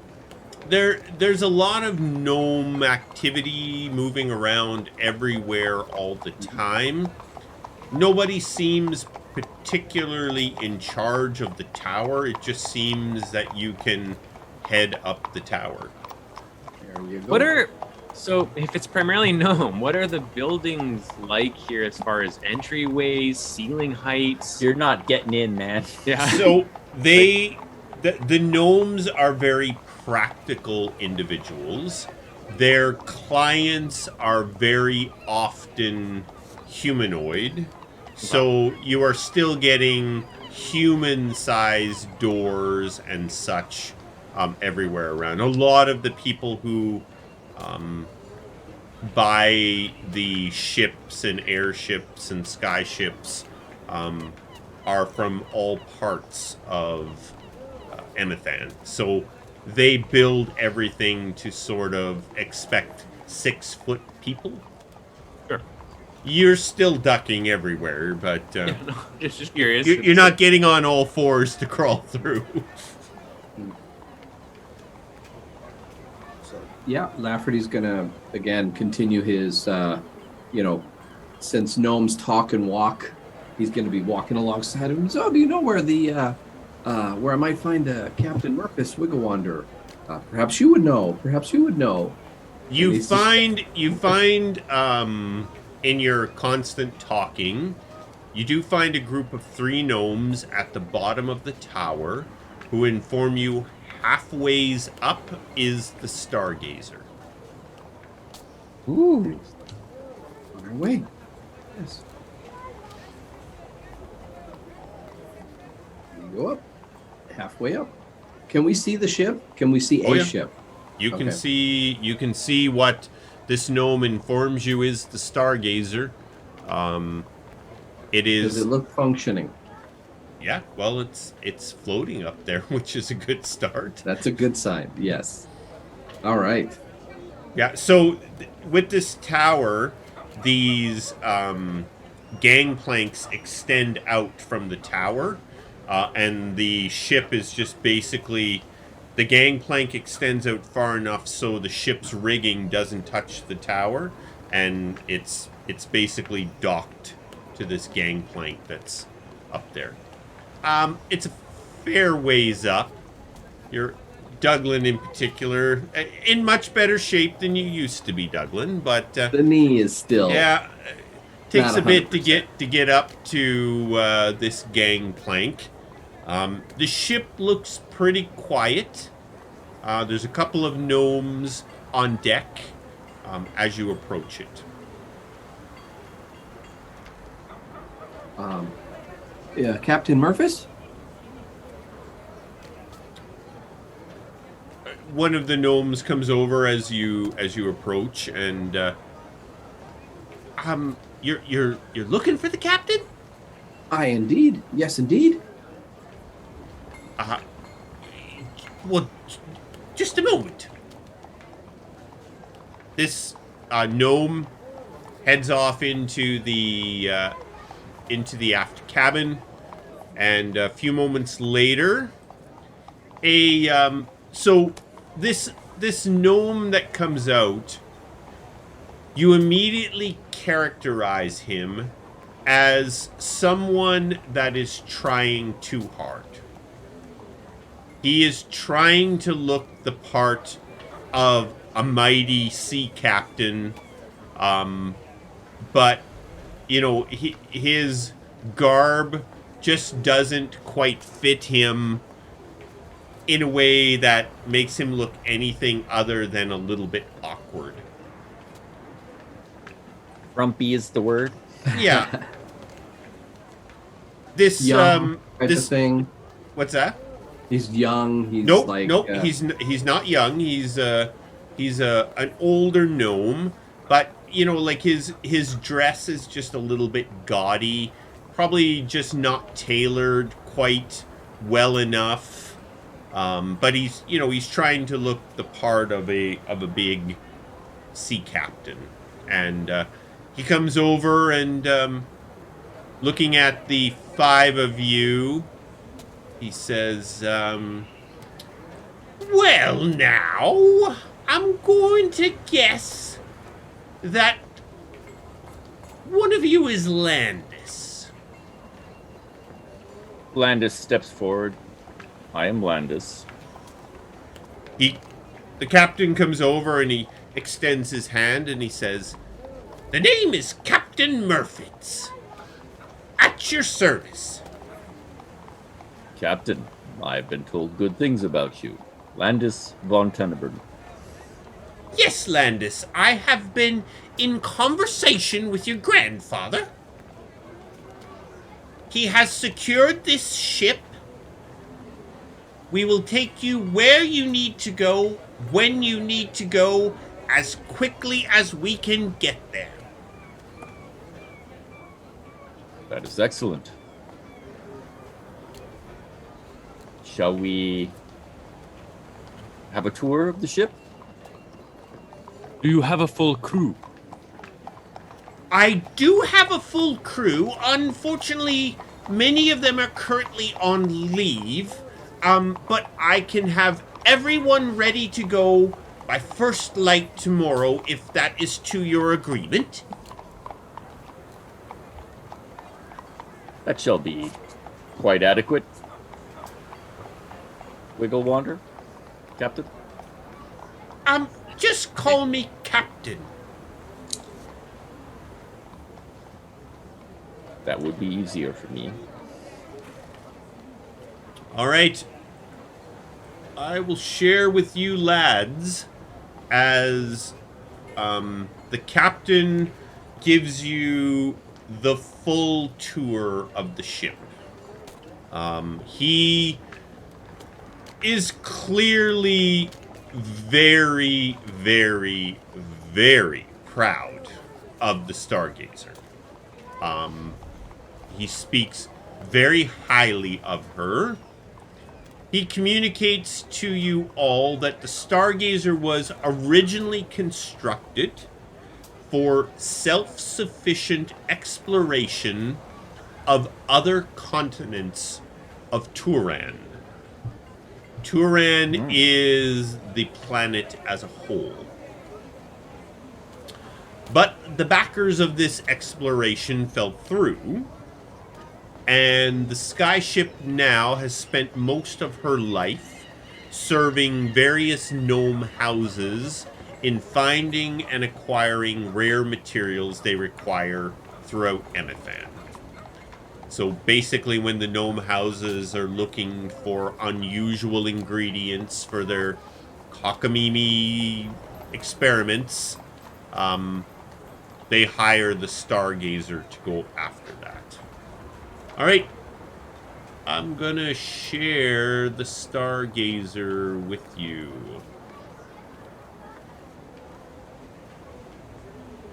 Ooh. Ah.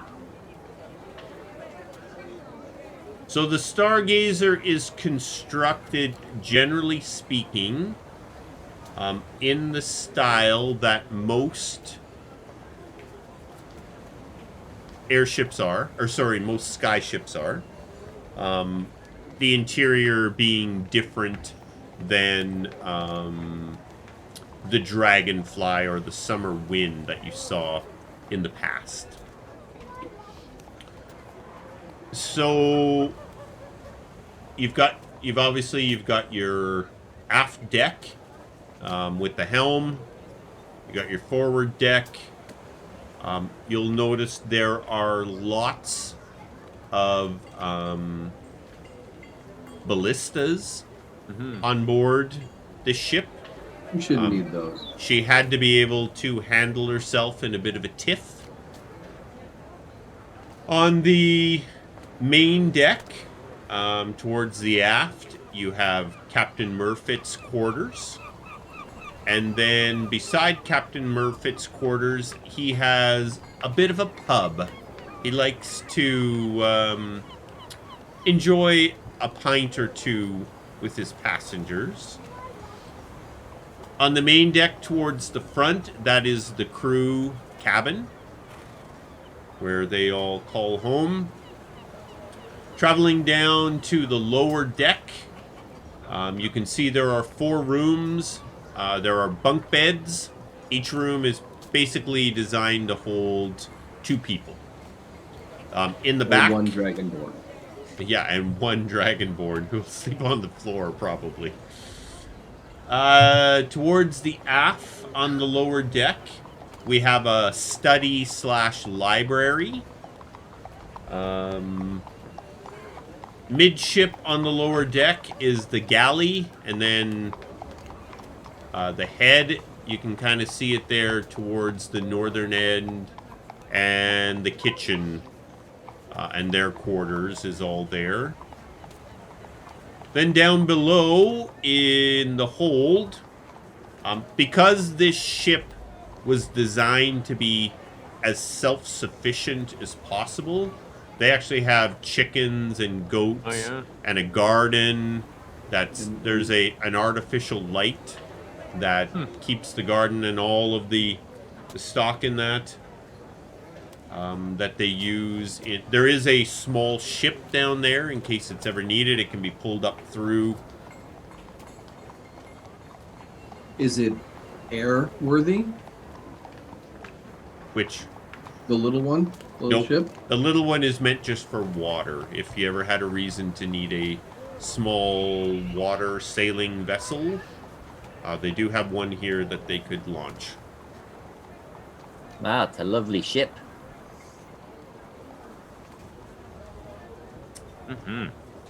Captain Murfitz, he's been its captain from day one, since it was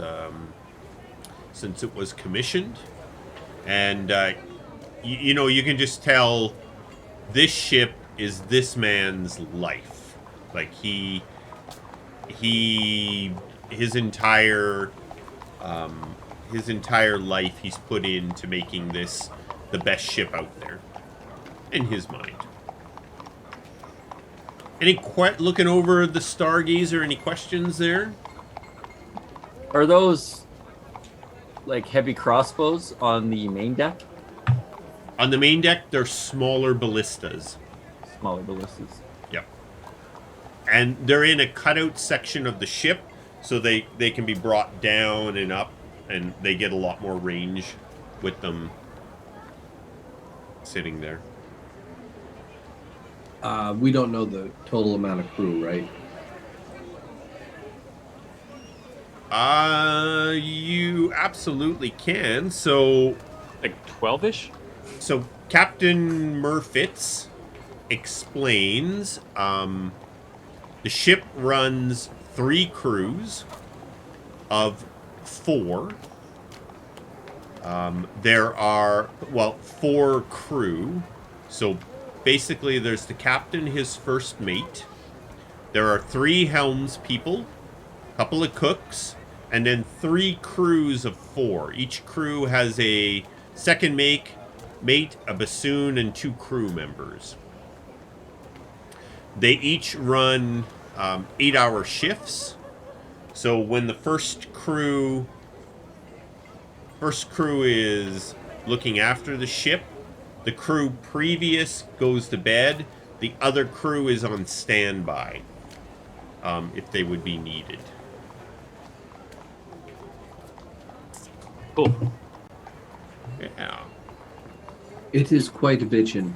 It's huge. Landis, you said that this is your uncle's ship? Sorry. My grandfather arranged us to use it. Arranged us to use it. So it is not your family's ship. No. It's more of a favor of some sort.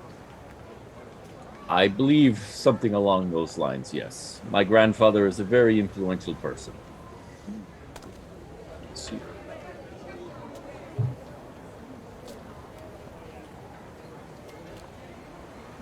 Though how long we have it, I'm not sure. So, general information as we wrap up the session here for all of you, because this is information that Lafferty would know between your conversation with Captain Murfitz and Lafferty. They would be able to kind of give you all of this information. So, the Stargazer, obviously a large sky ship. It's built by House Fizzle Pocket of Gnome.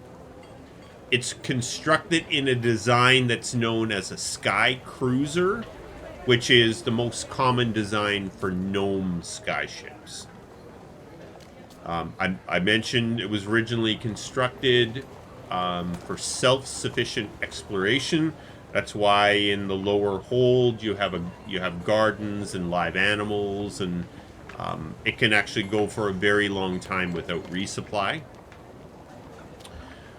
The majority of the skyship's crew has been together since it was commissioned. So they're a very close bunch. Several are even married couples. And Captain Murfitz has been the only captain of the Stargazer since it was commissioned.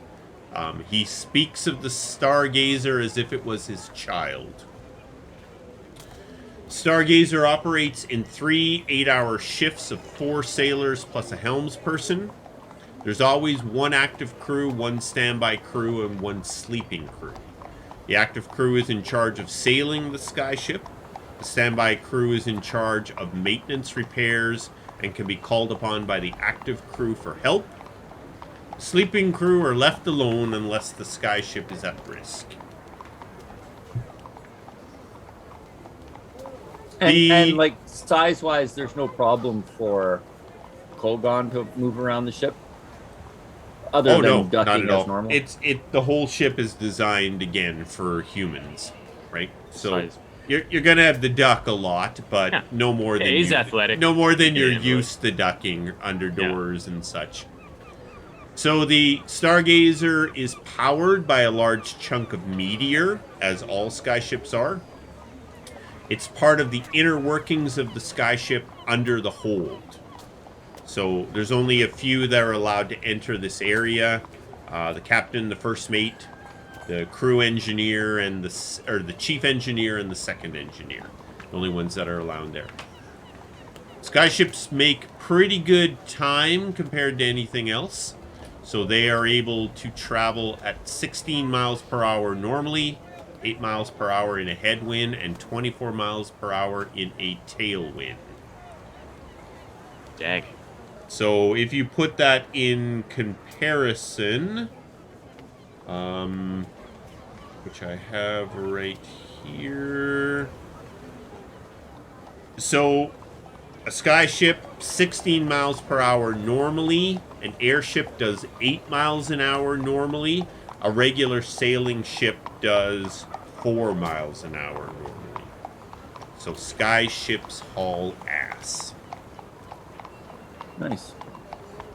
Very cool. And she's yours for a while. We got an airship. We got an airship. Skyship. Skyship. Damn it. Rookie Well, mistake. you're gonna be kicked off in no time. Sky I don't boat. have a featherfall ring either. Skyboat. And it is 12 o'clock, so I think that is a really good opportunity for us to call it a night. Max, love Kogaan. Love it. Sweet. Glad. Yep. Yeah, it's an interesting fellow. Dude, and he is- we have a ton of time to do chats with now. Yeah. We got several sailing days. Oh, yeah. and Yeah. Yep. You can continue the conversations in our chat for sure. So Yeah, I Kogaan am is going easily, to. Sorry, I was just gonna say Kogaan is easily top 5 PC right now. Easily. Nice. Top 5. Yeah, for sure. He is in the top 5. There is Yeah, no question. he is about definitely in the top 5 PCs. it. No, he's great. I like him a lot. yeah, first Dragonborn, man. That was a shocker. Oh yeah, that's gonna be fun to play with because Dragonborn, although people know of Dragonborn, very few people have ever seen a Dragonborn. So it's always going to be pretty interesting for people's reactions to a 7-foot-tall Dragonborn. Are we off air now? Nope. We should probably do that though. Keep the show on. No. All right, we will sign out. Stay in character. Guys, thanks very much. We will sign out here, and we can have a little chat to finish up our night. Thanks, everyone, for watching. And Remember to hit like and subscribe. we will see you next time. Thanks. Check out my my OnlyFans. Oh, God.